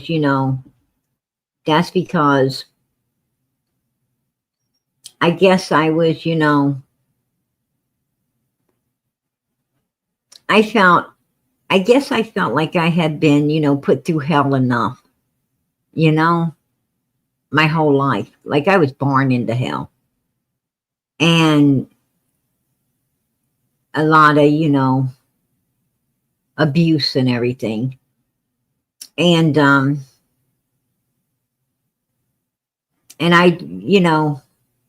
just didn't want to do that stuff. I didn't want to get on the kind of stuff they were on. And, because I felt they were abusing themselves, I always thought, like a lot of my girlfriends and stuff, they some of them, was abused, at a young age too. And, and I know the pain. I know the pain of that the weight you have to carry from all of that. And, they felt that it was an escape, some kind of escape route of, of their past life and all the, all the shit that came down on them. But I felt that, why am I going to abuse myself further? Right? Because that sure looked like abuse. I used to have to, walk them, walk them, pat them in the face, stick with me, hey,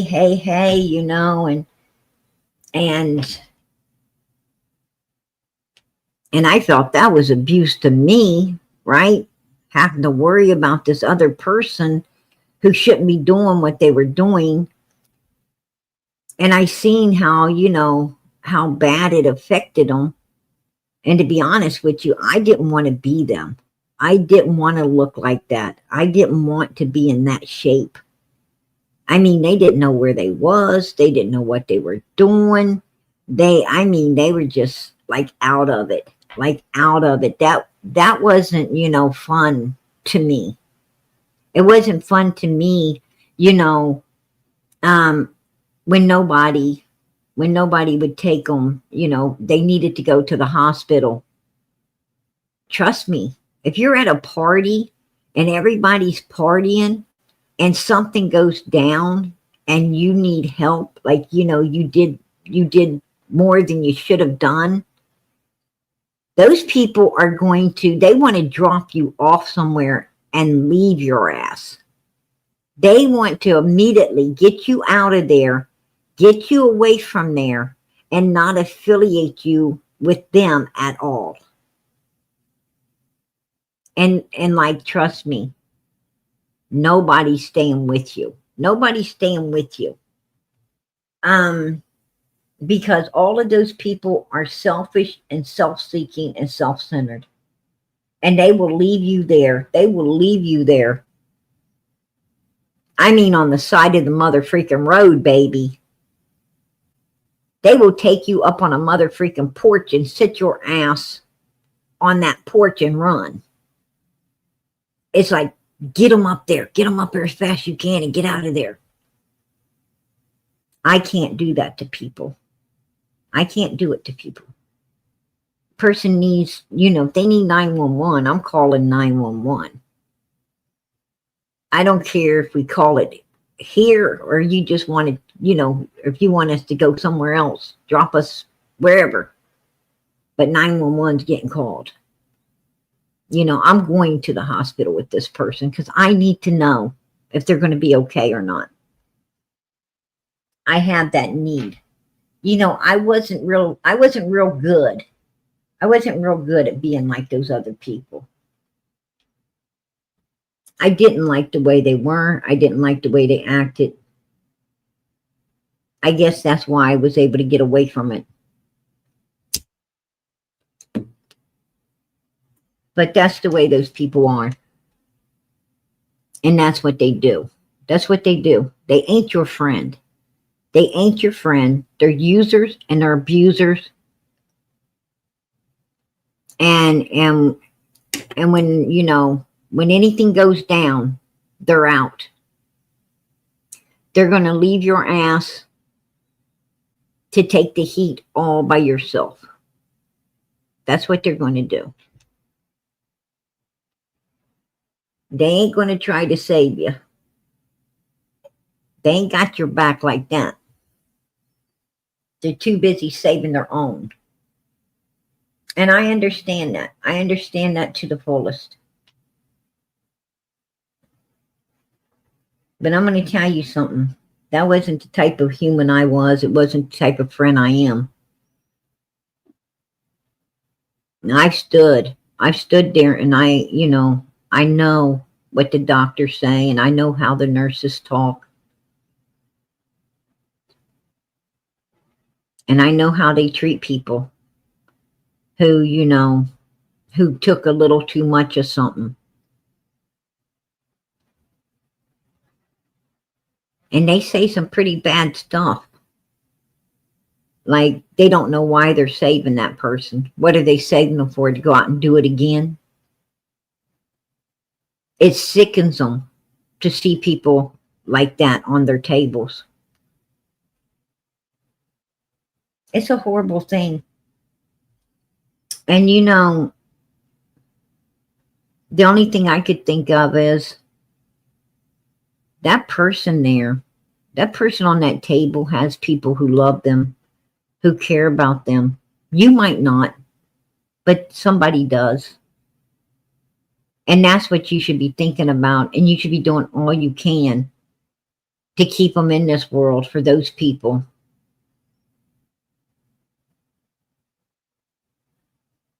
Because if something happens to this person laying there, it's going to be a chain reaction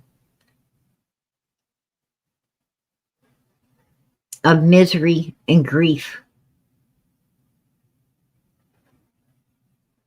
If you don't want to save them for themselves, save them for the people who love them. That's what I'm talking about. I couldn't stand to hear or see the way they acted towards people, who this stuff happened to. And I understand where the doctors were coming from too, you know,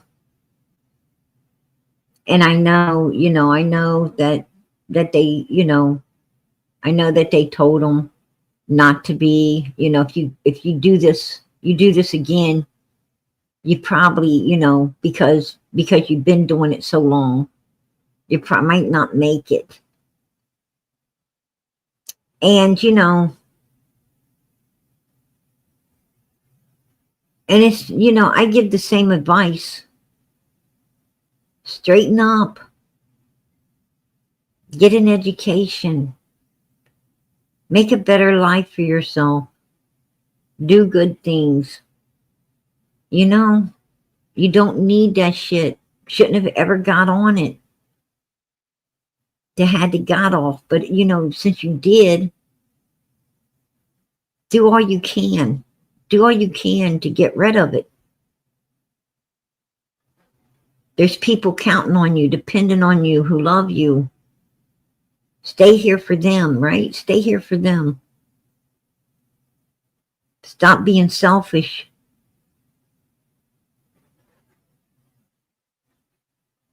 But I tell you what, some people you can't talk to.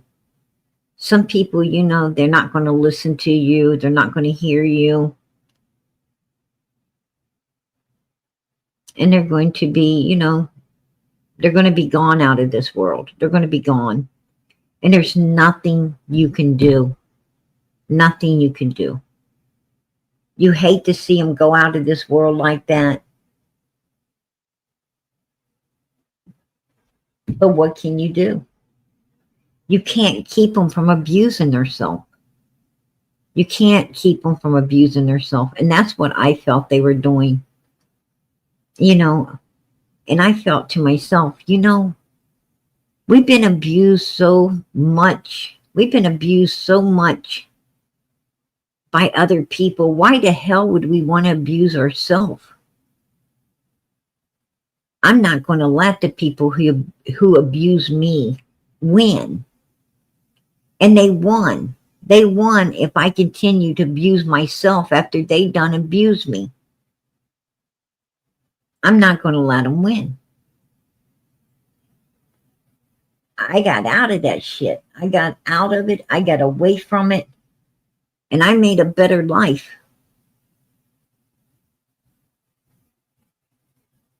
For myself. See, I wanted to win. I wanted to win. And the only way you can win is to love yourself and make something out of yourself. And let me tell you something. Don't think them abusers ain't watching. Don't think they're not upset, pissed off, and mad because you was able to do all the things that they didn't ever think you could or would.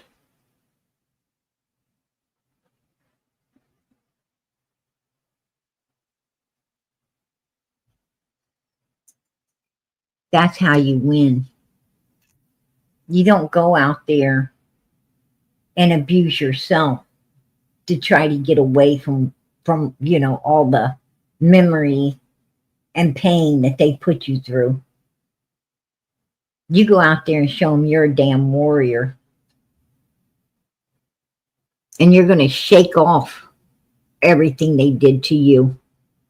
And you're going to move the hell on because they're not going to live rent-free in your head any longer.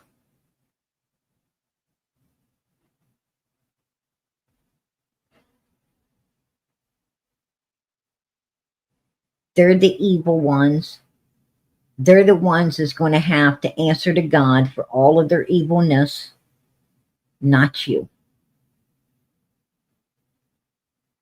And they can, and while they're still the evil people that they are, well, They can get a good look at what non-evilness looks like. They can get a damn good look at what they could have been, what they should have been, but they wasn't, by watching you. But I don't know why people abuse themselves after being abused.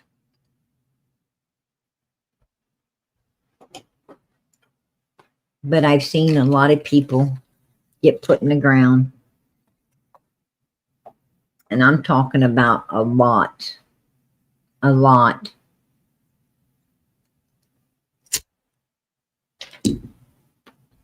It seemed like every other day. It seemed like every other day. Did you hear what? So-and-so, they're not with us anymore. What? What happened? You know, it was either over illegal substances or too much illegal substances, or, you know, just BS. They was trying to do somebody wrong to get some substances, or they took some that they wasn't supposed to be having, you know, that pissed somebody off. But every other day, something. Another person disappears. Another person disappears.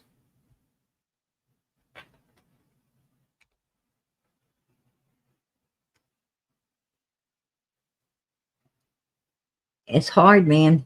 It's hard. It's hard being in a crowd like that. Especially if you're the type of person that cares. If you really have love, kindness, and caring in your heart, and you really do, you know, if you really do like those people, you don't even know why, but you do like them.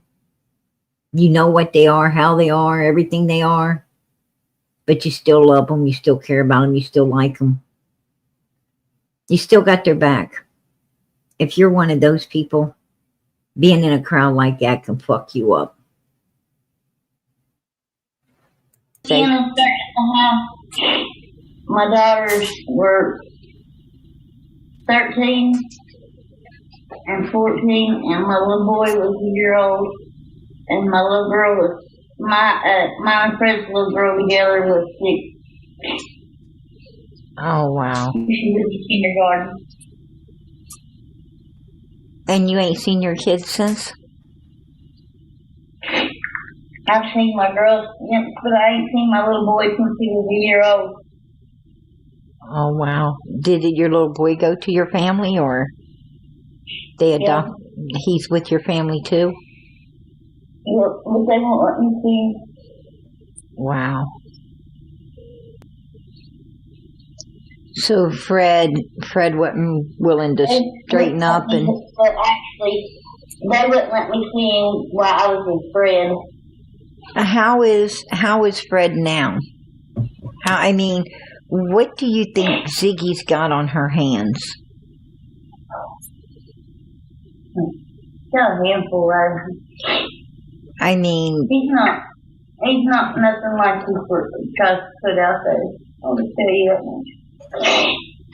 Do you think that Cotton had anything to do with what happened to Summer? I mean, do you think Fred's telling the truth when it comes to Summer's said case? Something to Fred, but I don't know what he said. And then Cotton ended up dead? Yep. Oh, wow. What he said to Fred, was it about Summer's case? You're right. You are so right, Molly. And the dog trail was BS. The dog trail was BS. That was Don's BS. On lying to the media, lying to everybody. The dogs did not go down. Search dogs did not go down no dog trail. They did not go down the side of that hill. The dogs went right down the damn driveway, and they lost scent from hitting the gravel to the pavement. They lost scent once they hit the pavement. That's what happened there. Because Ronnie Lawson said that happens sometimes when the dogs go from gravel to pavement. He was letting you know Don Wells is a damn liar, that the scent was down on the driveway. Do you know if it was about? And it didn't go past the driveway. It didn't go past the driveway. About Summer's case or not? Fred come in and said something that he told him something about Summer, but he didn't tell me the details. He said I didn't need to know because I didn't need to be in the middle of it. Oh, Lord. Cotton was talking to Fred about Summer's case. And Laura said, listen to what Laura says here. Do you know if it was about Summer's case or not? Fred come in and said something that he told him something about Summer, but he didn't tell me the details. He said I didn't need to know because I didn't need to be in the middle of it. Oh, Lord. Fred tells Laura she doesn't need to know because she don't need to be in the middle of it. But listen to what else she says. Lord. Wow. And do you know if law enforcement... He's protecting me. He said he's protecting me. There you go. Listen. Wow. And do you know if law enforcement... He's protecting me. And do you know if law enforcement... He's protecting me. Said he's protecting me. He's protecting Laura when it comes to Summer's case. Now, Cotton told his family that Fred had all to do with Summer's case.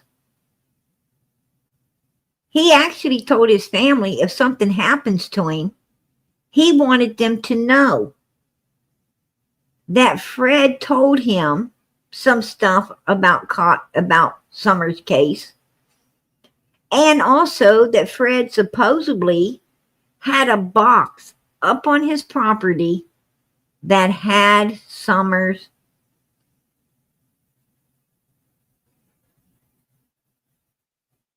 supposedly had her head. That's what Cotton told his family. That's what he told his family. If something happened to him, he wanted them to know about Fred.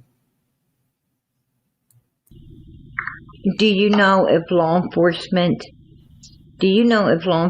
really gave him a lie detector's test about Cotton's, about whether he had anything to do with Cotton's death or not? I think they did, because I think they thought that Fred done it. Did you hear? Did you hear it? They thought that Fred done it.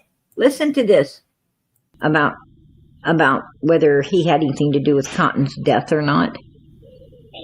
I think they did, because I think they thought that Fred done it. There you go. There you go, right?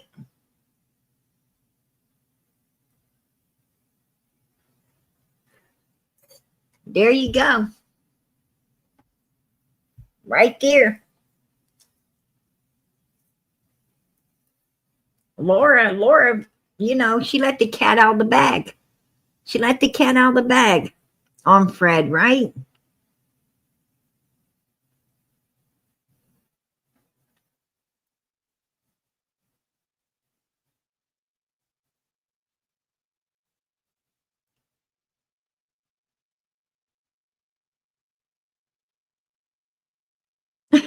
Jody Sue Brown thinks she's a movie star.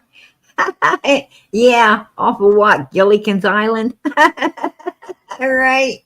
Has anybody else ever seen Gilligan's Island? Yeah, they got some people stranded, supposed to be stranded on some island or something. They can't get off the island. And they got like they got some old people on there, and then they got some lady that thinks she's a that she thinks she's a movie star or something. She walks around in some kind of weird looking dresses. Right? Yeah. That's what it reminds me of. Mother freaking Gilligan's Island. That's some funny stuff right there. Yeah, movie star. Right? Ginger. Is that her name? I don't know. I don't know. I I just I just seen some goofy looking guy in a sailor hat. Looked like he wasn't too bright. Right? Amused me. Mother freaking amused me. I was like, how could somebody be that dumb? Right? Shit. Anyway, this is Cotton. This is Cotton's place right here. And you see the red truck, February 2021 image. Right there. There's a red truck down there. And you know it's a funny thing, right? It's a funny thing because that truck was supposed, a red truck, they supposed to seen it up on Ben Hill Road June 15th or the day before. I wouldn't doubt Cotton wasn't up there, or somebody he knew,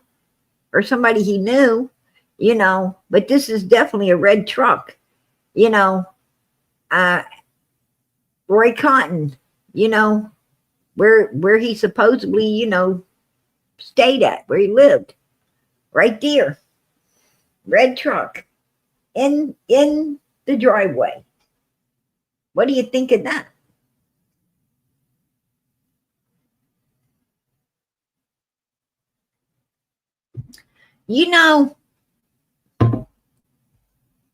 Um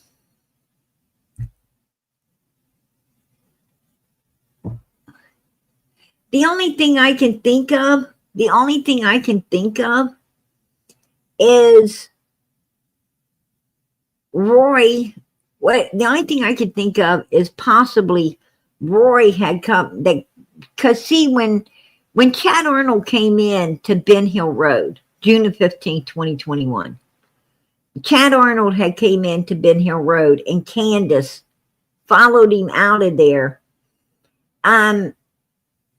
Laura and Fred had just been there. They had just, they'd just been there. The only thing I could think of is Cotton may have come in at the time that, Candace pulled up down there. And the box he was talking about may have been the black tote, the big black box, the big tote. And, and I would think that the tote probably wasn't that big, since they're trying to conceal it underneath somebody else's, gravesite. So it probably was one of those smaller totes, right? The smaller ones. And probably, they probably had her like, this is going to be not a pretty words, but they may have had her folded, right? They may have had her folded in there. You know what I'm saying? They might have had to like fold her to put her down in there. And, and maybe all he saw, if he came up on him, maybe all he saw was a head. Even though everything was in there, he might have just seen the head. Might have freaked him out, I mean, and that could have been the box he's talking about. He might have thought, man, a whole person couldn't fit in there. Maybe all he got to see was, the head. And that's why he kept saying ahead. That's the only thing I could, I could think of.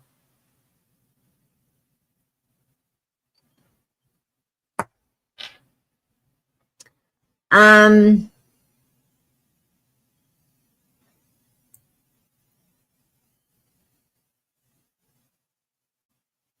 Cotton passed away.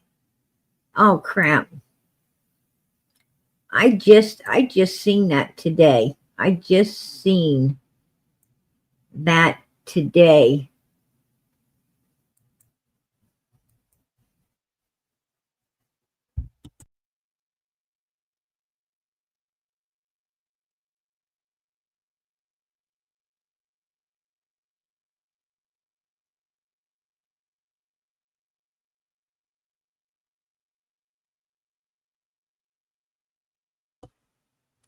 Cotton was born on the 27th of January, 1963. So he was born in 1963. I don't know how old that would make him. That would make him like, I guess he'd be pretty old. I guess he'd be pretty old, probably up in, up in his 63. And he'd probably be in his 60s. I guess he would be up in his 60s. And he died 14th of February 2023. So he died in 2023, born in 1963. So he would have been 60 years old. He'd have been 60 years old when he passed away. Yeah. And he passed away in Rogersville, Hawkins County, Tennessee. Oh, they cremated him. His name was Roy Cotton. Well, his nickname was Cotton. His name was Roy Lynn Simpson.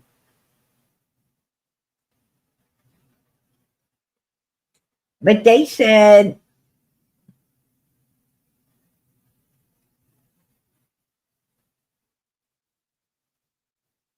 yeah, he died on the 14th of February. So he was found deceased February 2023, you guys.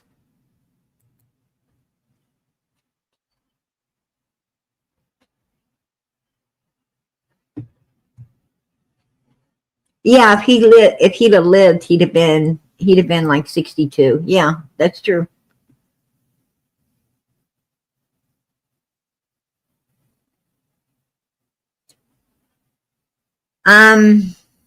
Did anybody else see the Crime Lines and Lies today? Did anybody else watch Crime Lines and Lies? She had Ernie and she had Andrew up there. Ernie and Andrew. She did an amazing job. She did an amazing job with them, with Andrew. She done an amazing job. And she was able to get Andrew to admit that when he came down to Tennessee, that he had a bunch of children with him, and he said it didn't look good. He's trying to say 6 kids, and he only went back with 2. Well, what happened to 4 children? What happened to 4 children? But that ain't what Allison said. Allison said that he came down with about 14 kids and a bunch of adults. Like, the way she made it is he came down with 20 some people. Like, there was a whole bunch of them that came down to Tennessee. Because she said, well, they came down here about 14 kids and a bunch of adults. And so she wasn't adding the adults in with the children. She said 14 kids. So, but he admitted that he went back without everything but 2 children, right? 2 children is what returned to New York City. Now, doesn't him and that lady have 3 children? Correct me if I'm wrong, but don't they have like 3 kids inside that house?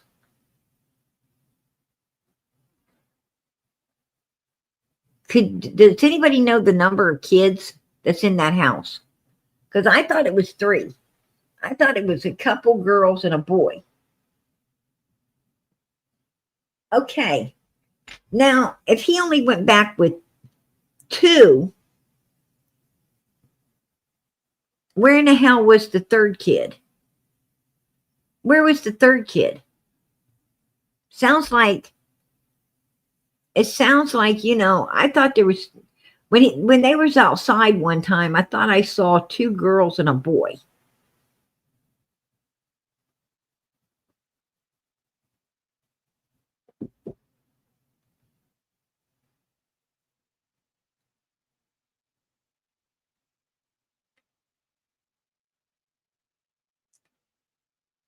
I only seen 2. I was sure there was a 3rd one. I was pretty darn sure that there was a 3rd child. He had a video one time outside, had the kids outside, and I was pretty sure there was 3.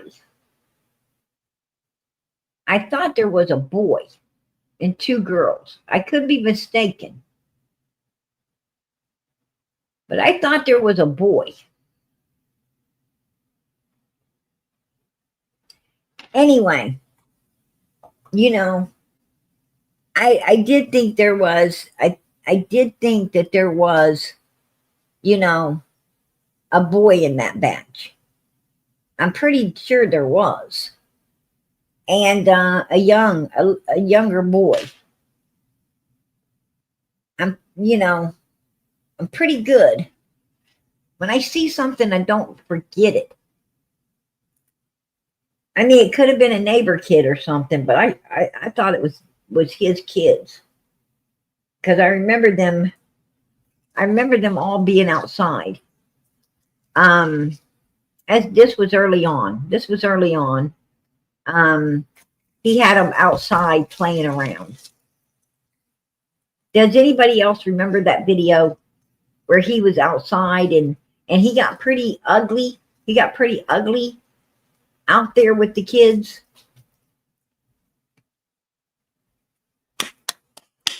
Telling them to, I think he told them go back in the house, or they was going to go in the house or something. He's getting pretty rough with them. When they were out there playing, because I was thinking to myself, why? I mean, let the kids play, right?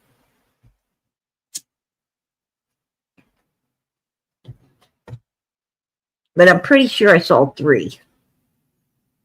And if I'm correct on the 3, then where did one of them go? Yeah, I thought I remembered a boy. Pretty sure I did. And I was thinking, where was this boy? They must have left him, must have left one of these kids back in New York. They must have left one back in New York. So that would prove there that they wasn't going to Tennessee for good, because if he's got 3 kids, he only returns with 2. Then he must only took 2 with them, which means they wasn't moving to no, but I don't think they was moving to, he can't show no receipts on a house. He can't show no receipts on anything. He showed up there and Candace meets him at a storage unit. And I find it funny that Candace also goes to Jody Sue and tells Jody Sue about some children that's down on the road for sale in a van. right? So sure sounds like, sure sounds like some, in my opinion, it sure sounds like some trafficking going on there. That's just my opinion. Andrew also told that Candace has been riding past Hunter's wherever Hunter's staying. And then he, after he said that she, no, she's just been driving by because, Brooke said, Candace has been going, Candace was showing up at your house, at Hunter's house. And he said, no, she's just been driving by. And then Brooks has said, no, because, they told law enforcement that Candace, and Grandis came by and talked to Hunter wanting to know what he said. And then Andrew realized, oh, fudge. I messed up, right? I just told him that Candace is still riding past wherever Hunter's staying. I didn't know they were talking about back then. I'm talking about now, the present. And then he says, who said that? He said, or no, he didn't say. He said, was that when Allison was still alive or not alive? Right? Because he done told that it was recently. And now he's caught up because he understands they're talking about back, in June of 2021. And then he says, that's my point. That's my point. They try to get out of it. So Candace has basically been riding by wherever Hunter's staying and looking at him. Is it intimidation? Is it trying to get with him? What's going on here? Because Andrew told it today. And it went right over everybody's head. But I caught it. I was like, oh, damn. He wiggled his ass out of this one. But he was talking about the here and now, and they was talking about the then and there. Right? I was like, oh, crap. So, why is Candace? I think it's intimidation. Just saying. I think she still thinks she got this boy scared. That's my opinion. I'll keep it. Yeah, that's exactly what went down today. And then he tried to say that Allison made everything Hunter said was lies. That Allison made Hunter lie.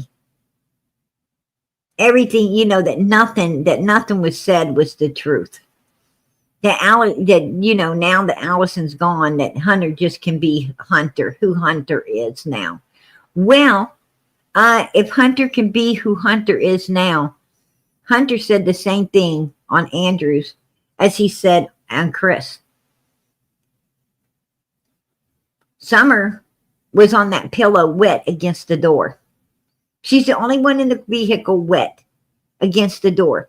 Because when he was on Andrews' panel up there, talking about, people can ask him questions and all this stuff, when he was out to get all that money, he was asked about the pillow. And he's like, pillow. Oh, she was sitting on that because she's the only one wet in the car against the door. And that's exactly the same thing he said to Chris. So, if he said it then, and he said it after Allison passed away on Daddy's panel,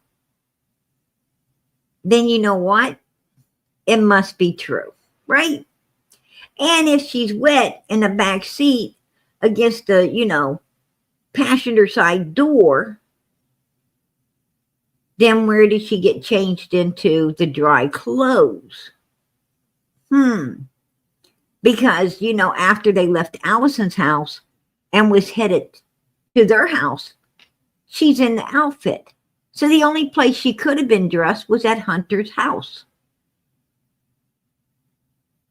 Because he plainly stated that after swimming, she's on a pillow wet laying against the door. So she'd have been against that door, through Walgreens, through Sonic's, and at the store. Because nobody was dressing nobody then. And yeah, there was makeup and lipstick. You could see the lipstick smeared on her lip.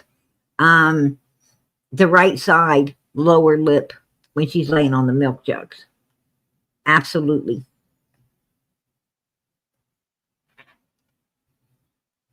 And it was pink. It was pink.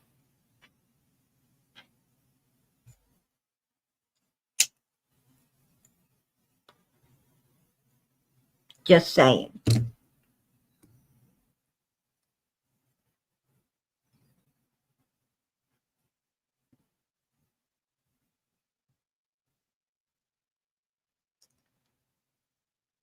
Yeah, I think so too. I agree with you, Lori. I agree with you. Absolutely.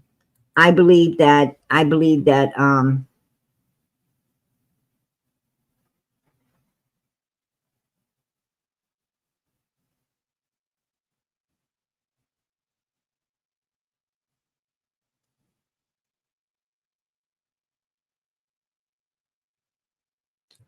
what is up?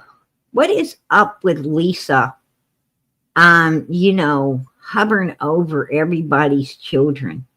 What's up with this Lisa sending, pics to this guy in prison who we all know, which is Ernie's brother. And we all know that this particular guy that's in prison,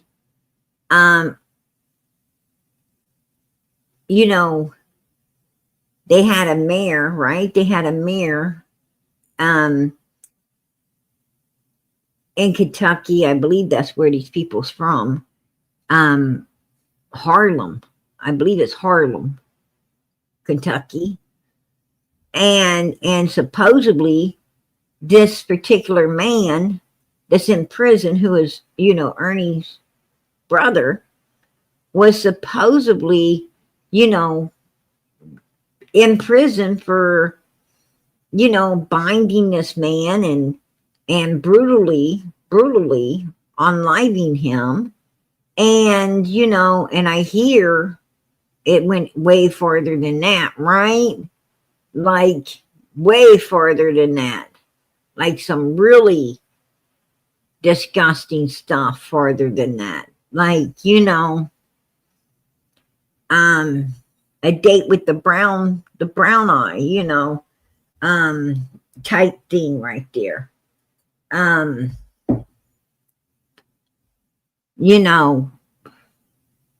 Really, really assaulted this particular man in a very brutal ways. And, which is, right down disgusting, if you ask me. That's my opinion. And here this Lisa is affiliating herself with this type of prisoner, right? And not only affiliating herself with this type of prisoner, but I guess sending pictures of a little 6-year-old girl that belongs to another creator, which I hear the mother of this little girl was, in agreements with this. Who in the hell is in agreements with sending this kind of human pictures of their child? I think that should be questioned. I think that should be questioned by, some authorities, if you ask me. Because this ain't normal behavior. I mean, what parent would allow this to be done? And this guy's supposed to be getting out, I hear, in a couple of years. And Lisa's working hard as she can to get him out now. So thinking he might put a ring on that thing or something. I don't know. That's just my opinion. You got to be hard up to be doing to be doing this kind of stuff right here.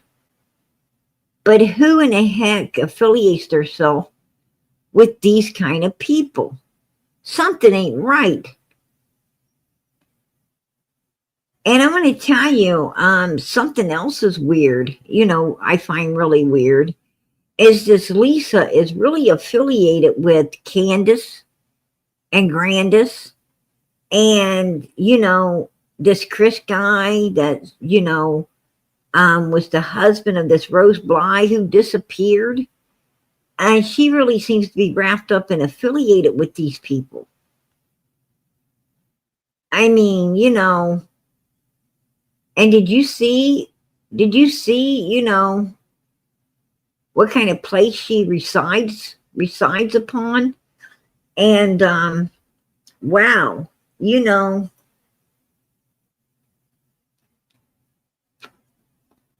I mean, is it possible that she is part of, some type of stuff there as well? I don't know. It's my opinion. She could be. She very much could be connected into, all of the stuff going on. I mean, we don't know nothing. She just came out here out of the blue. And she wasn't even talking about Summer's case. If she came out of the blue talking about Summer's case, I would be like, oh, okay, because a lot of people hear about the case and they want, they follow the case. Like, I follow Sebastian's case and I follow Michael Vaughn's case and I follow, a lot of these missing kids cases. I followed the Idaho 4. Kylie, I followed that case. There some of these cases, heck, I checked up on, the chainsaw guy, out of freaking supposedly Arkansas and and so forth and so on. And supposedly that was just a made up story, some kind of made up story or something that, ain't even holding no truth to it. But,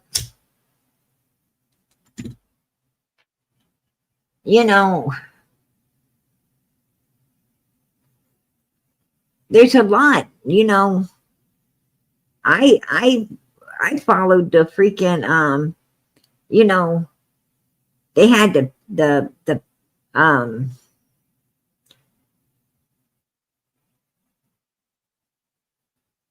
Patterson case, and then they had the Peterson case, and I mean, there's all kinds, of different cases out here, and I can see how they can grab your attention and, and get you interested, like the John Bonet case, right? Like, who ain't following John Bonet's case?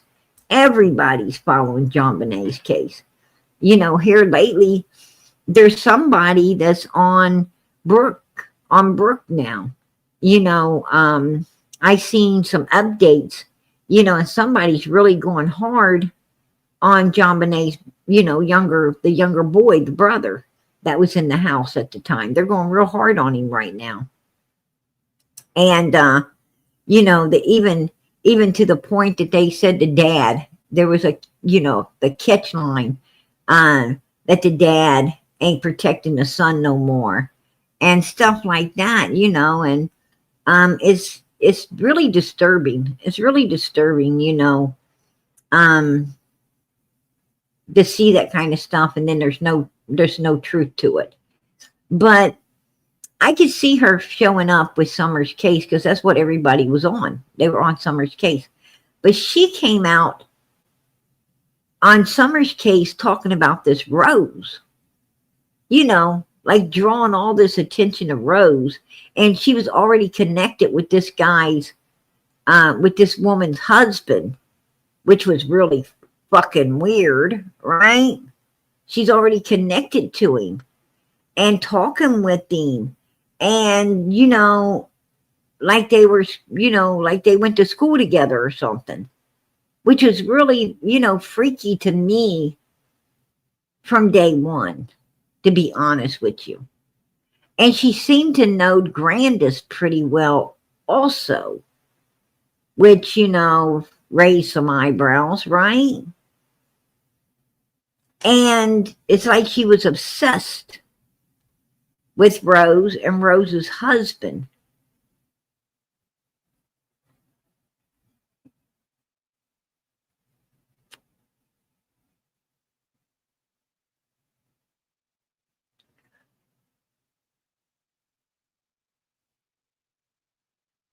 Yeah, right, Carmen? And I just wondered, where in the hell did this lady come from? Why is she so? Because she's really weird, she's really strange, and she's all for the evilness. She's all for the evilness, right? And then she was going to try to intimidate people with, her junky 300 and some dollar, pow pow that she was, exposing to the world like somebody cares, right? Like, I so appreciated all my mods. Well, all they had to do is put their pennies together to get that, right? I seen that thing. I wouldn't even bother to buy it, right? I wouldn't even bother to buy it.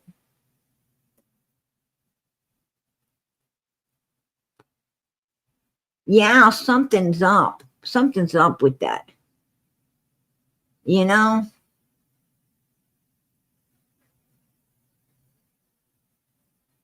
I'm like, wow,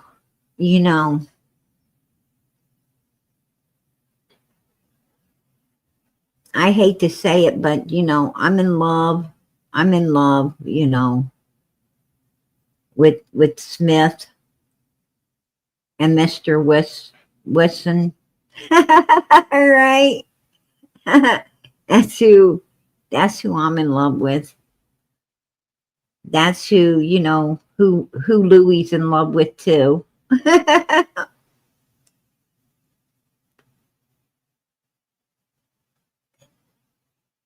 I mean, if you're going to, if you're going to have something, you got to have something worth having, right? You got to shoot. I want to make sure, I want to make sure that thing works if I need it. Right? I gotta know it's going to work. I don't know if that thing's going to work or fall apart. She's got, right? Oh, it made me laugh. I was like, what the hell is that? Right? It looked like it had like porcupine handle on it. I was like, whoa, I ain't never seen nothing look like that. Right? I'm like, nah. No, not today. Not today. I don't mess with that stuff. I mean, the cheapest I'm going, the lowest I'm going, like I said, it's Mr. Smith and his buddy Weston. That's it. Right there. I don't go no cheaper than that.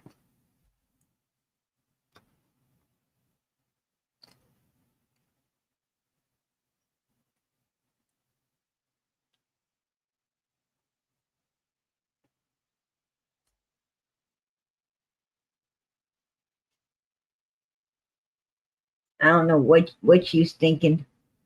I don't know who she thought she's going to intimidate. I didn't know who she thought she was going to intimidate with that. I almost fell over my chair. I was like, whoa. Right? Get up off the floor, PG, and have another brownie. Right? Get your ass up and have another brownie.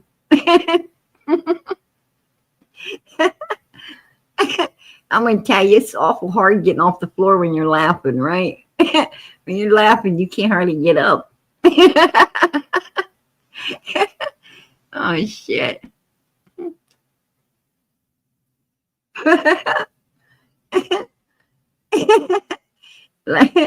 Lucky for me, I like to keep my lucky for me, I like to keep my desk chair, down instead of up in the air. Right? My mother freaking kids. My kids will come into my office and they'll get my chair and they'll let it up, My sons, they'll let the chair up. And then I come to go sit in it. My freaking feet don't want to touch the floor. Right? I'm like, who the hell was in my chair? Right?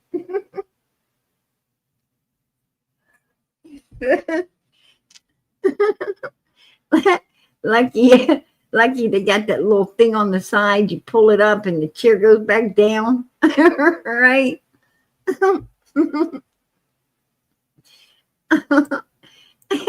My feet can finally hit the floor again.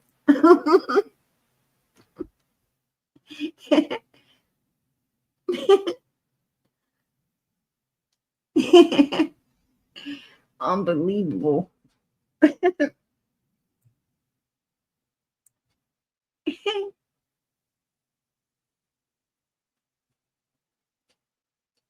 Oh, wow. Really, Lori?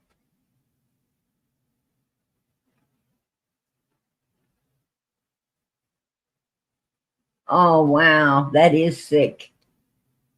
That is so sick. Yeah. Man, it's my desk chair. It's my desk chair. If when my boys are taller than me, right? They're like, "What's the matter? You're shrinking," right? I told them, "Yeah, I am. I'm shrinking." I yesterday I felt like my parents. Today I feel like my damn grandparents. Right? Tomorrow I might feel like my great grandparents. I don't know. I have no fucking idea. Right? It's like every day I wake up and I hear mother freaking Gomer Pal. Surprise, surprise, surprise. Right? Yeah, I'm surprised. All right. Mother freaking hurting in places I didn't even know I had. What the hell is that? You get up all fucking stiff and shit. Like, what the hell's going on here? Right?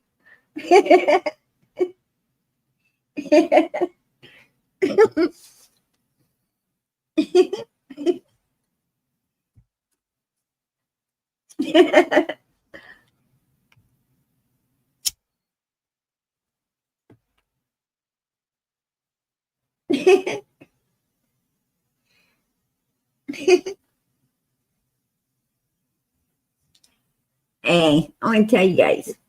You do not know. You do not know.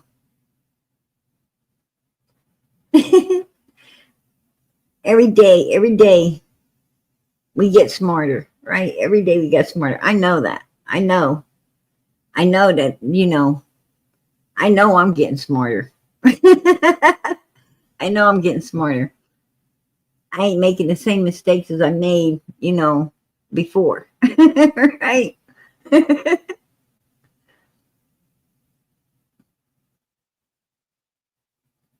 Oh, I was going to tell y'all. My little Mr. Fix-It today. He walks in. He walks in my room. My daughter, she decides, you know, now that we remodeled her whole entire room, she decides she would like to have my room now. What? Right? Little Mr. Fix-It walks in while she's, you know, while she's talking to me about this. Let me mind you, like I just barely get awake, right? I'm not even like had my coffee. I don't know what got her up early, and I don't know what got her thinking about my room. But here she comes, you know, and I'm just barely, you know, getting up, barely starting to move, like straight up, getting my tail to head to my shower, right? And here she's already popping in. I'm like, did anybody let you know it's summertime? Has anybody told you that you could sleep in? Right? I can't sleep in, but you can, and I look forward to it. Right? And she was telling me about a great idea, how to take my room. I'm looking around thinking, I don't think so. But little Mr. Fix-It pops in and says, what color do you want me to paint this? To her. I said, what? Where the heck did he come from? I don't even know. They're thinking about painting my room. You got to be kidding me. I'm not moving. I didn't get no eviction notice on my door. My daughter asked me if I needed one.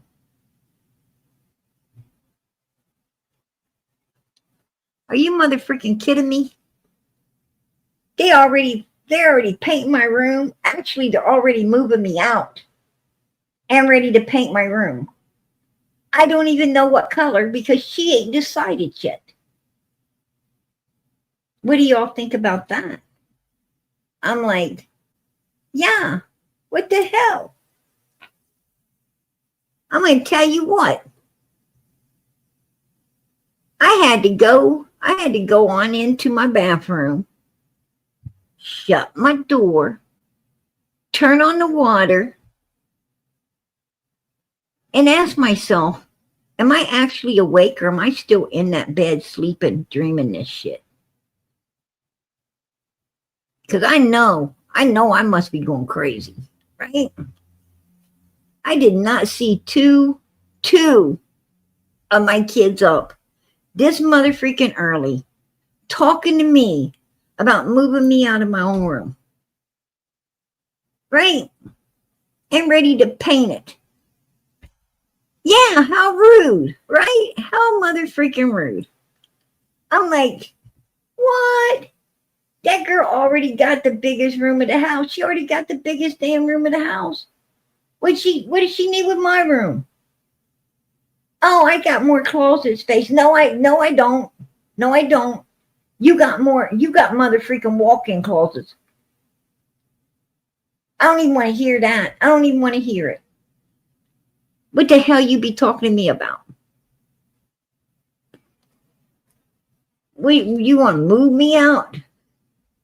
Yeah, for real. I'm going to be in a hotel. Hey, I'm going to tell you something. They don't even know. They don't even know. Little Mr. Fix-It, man, when he sees an opportunity, to pull out the sledgehammer or the mother freaking, you know, the freaking drill, he wanted a nail gun. And it's like, no, nuh-uh. I can't even take that kid inside of a freaking hardware store because he'll be wanting a nail gun. Here he comes every time. It's on sale today. I don't care. I don't care if it's free. You ain't getting it. Right? I seen what he did to the walls. I know. Oh, hell no. And I got him a mother freaking sander, and I came out of the room completely. I promise you. My mother freaking hair. I walked in there with one color hair, and I came out with pure white, like snow. And my face was that color. My arms were that color. Anywhere there wasn't clothes was that color, and my clothes, they was all messed up too. I was like, and he was only supposed to skim over some nail holes. I don't even know how that happened, right? I don't even know how it happened. But that child, let me tell you, he is something different, baby. Don't get a camper, right? They're gonna have me. They're gonna have me in the back of the house living in a mother freaking camper, right? That'd be some funny shit right there. Hey, listen, if they do, I'm gonna take pictures of that, right?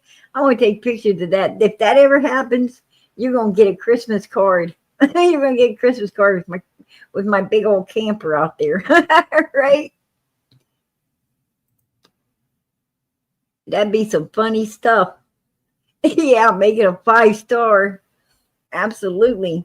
I want one of them rooms. I want one of those rooms, with that little refrigerator in there. That little refrigerator that's all stocked up with the good stuff. Right? You can have all you want.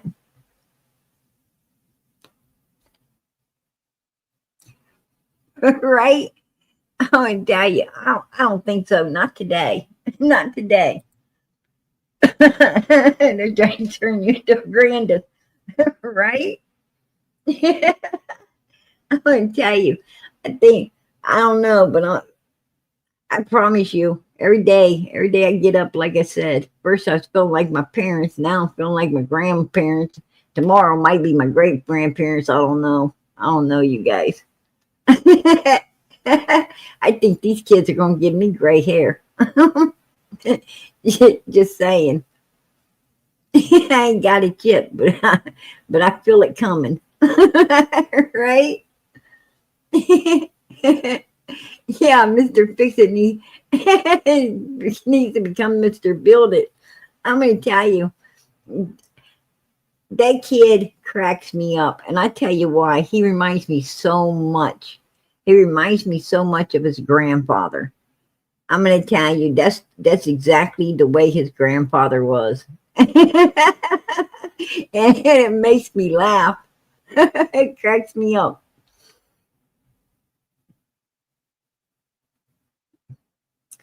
I'm going to tell you,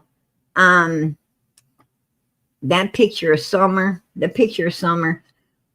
was abnormal. That was very abnormal for her head to be shaped like that, Lori.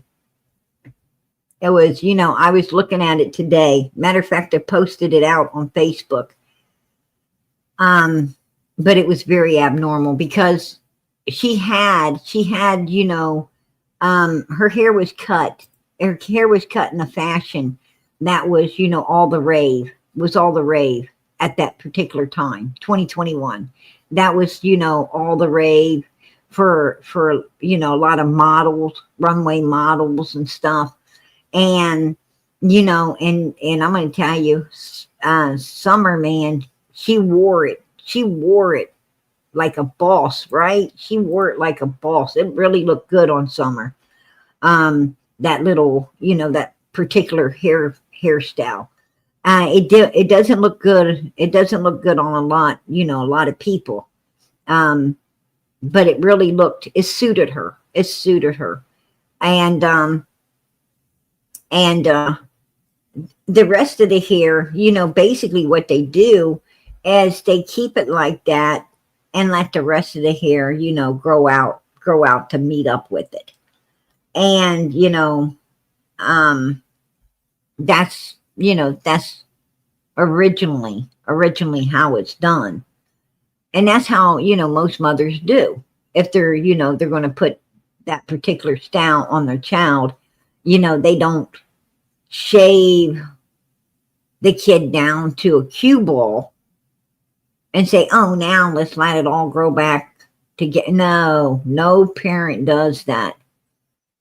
There is no reason to have done that to this little girl. And for no reason. She didn't have any hair at all except the little bit that was on top, right? The little bit that was on top. And so, you can't tell me that you had any reason to do what you did other than some sinister reason. And I truly believe, and they didn't just, cut it down to meet up with the rest, with what was in the back, Even if you was going to, cut it to grow out with all the rest, like, their bullshit excuse. No, because, the rest was still, pretty long. I mean, it was hair. It might have not have been like long, but it was, she had hair. And, so even if they was going to do that, she'd have still had some hair on top. And, and it just would have needed to grow back in the back. Thicker and more. But they cut it like, they didn't just use clippers to take it down, take it down to like the stubbles, right? They actually, somebody used some shaving cream and took it completely, everything. And I don't know why, the only reason you would do something that sinister to a child is if you had some type of fear that, that she was going to be tested, for substances. But they could have did that with the nails. They could have done that with her nails. I don't know who gave them that advice, but I have a feeling, in my opinion, it was Fred Hill. That's my opinion. Fred and Laura were the two, the two vipers that, that initiated that to be done to Summer. Because Laura's daughter had just gotten into a scuffle with, CPS or DCS or whatever the hell Don and them want to call it. But they'd just gotten a scuffle with them, and that's what they had done. They had took hair clippings to check the kids for, substance abuse. And that is, why I believe Summer's hair was done the way it was done. That's my opinion, because Fred Hill let us all know that Dawn came to him anytime Dawn wanted to know something, anytime Dawn wanted advice. He showed up on Fred's doorstep, asking and wanting, what would you do, Fred? What would you do? And Fred was always right there to lend his advice. And I think in this particular situation, that's what went down. That's my opinion. I'm going to keep it.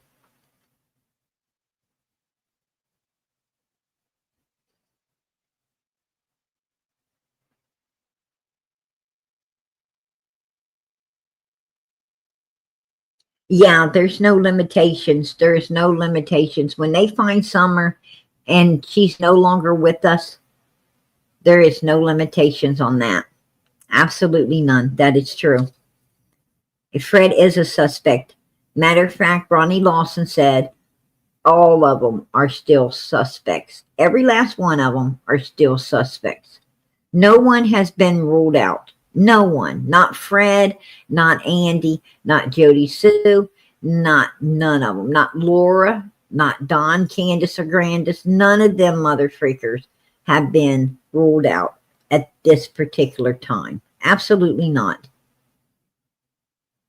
That's BS. If they say they have, they're lying.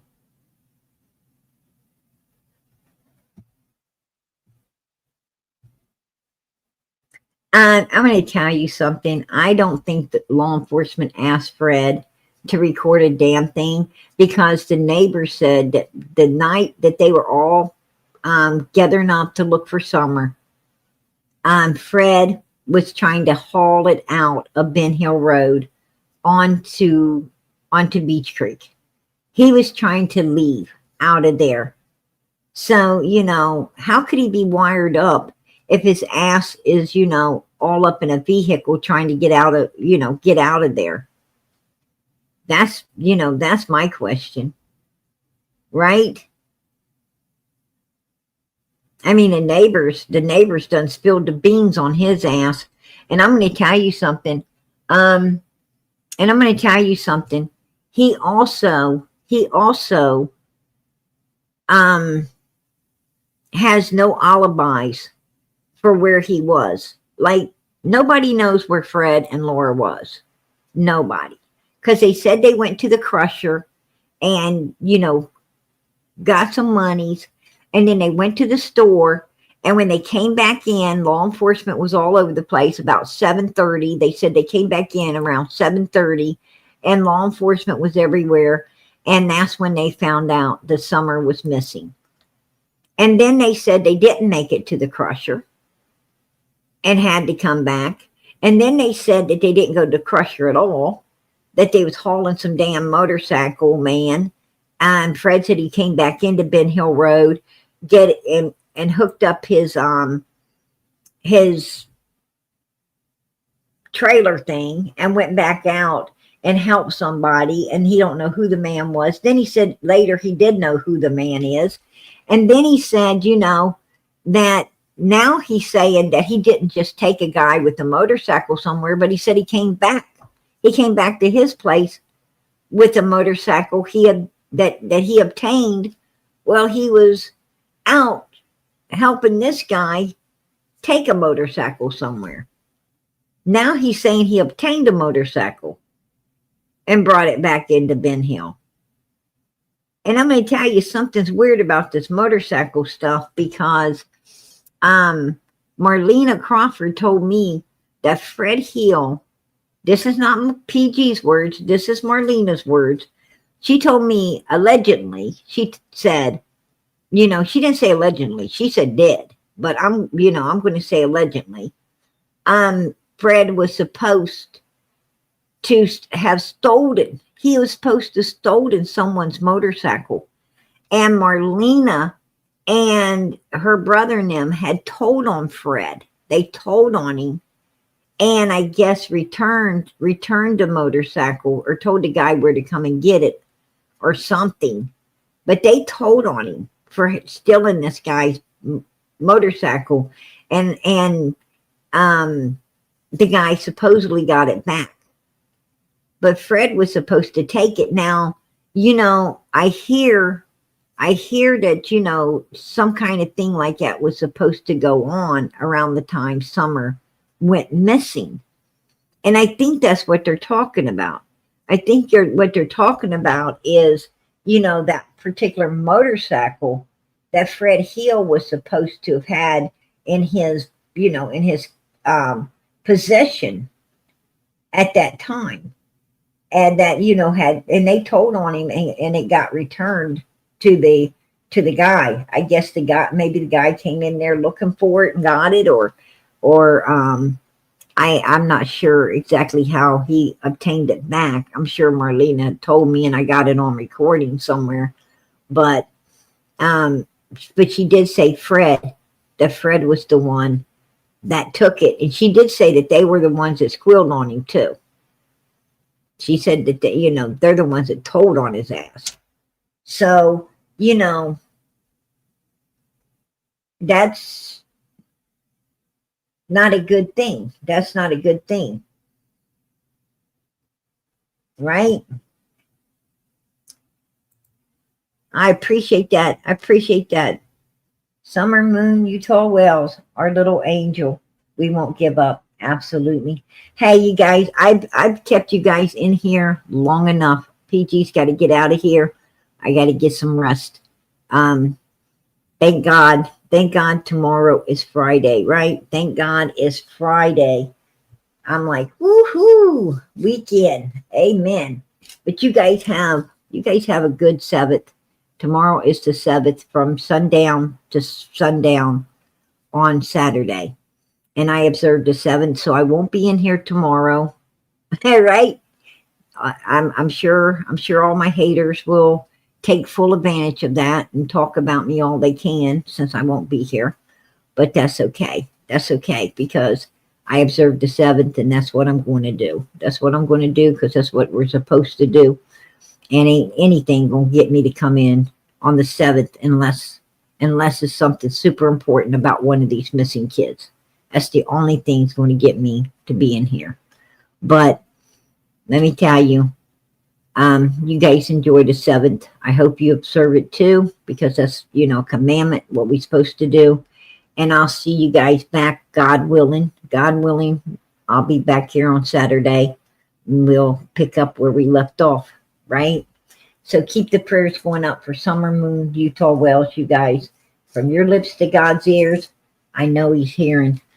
Always pray in the holy name of Jesus Christ. When you finish with the prayer, say, I pray in the name of your Son, Father, the holy name of Jesus. Amen. Make sure you say that because that makes God hear you. You always got to go through Jesus for God to hear your prayers. Keep those prayers going up for this little girl and keep them going up for one another. Keep them going up for the rest of the missing children, Michael Vaughn, Sebastian Rogers, Jack and Lily Sullivan. Keep those prayers going up in the name of Jesus for all of these people. I'm going to tell you there is power in prayer. Whether you know it or you don't, there is power in prayer. So keep the prayers going up. Know that PG's praying for you. And if you can get time, I sure appreciate some prayers heading my way as well. There ain't no better gift you can give someone than prayer. And it's free. It's free. It don't cost a dime. Just hold your hands, bow your head, and ask God, just tell him, I don't know what all these people need, but you do. And I sure do pray, God, that you answer all of our prayers, if they're righteous prayers, in the name of your Son, Jesus Christ. Amen. And that's it. He hears you. He knows what you want. And God's a beautiful God. All kinds of people will be blessed because of you. And you'll be blessed too. Good night, everybody. God bless. Much love.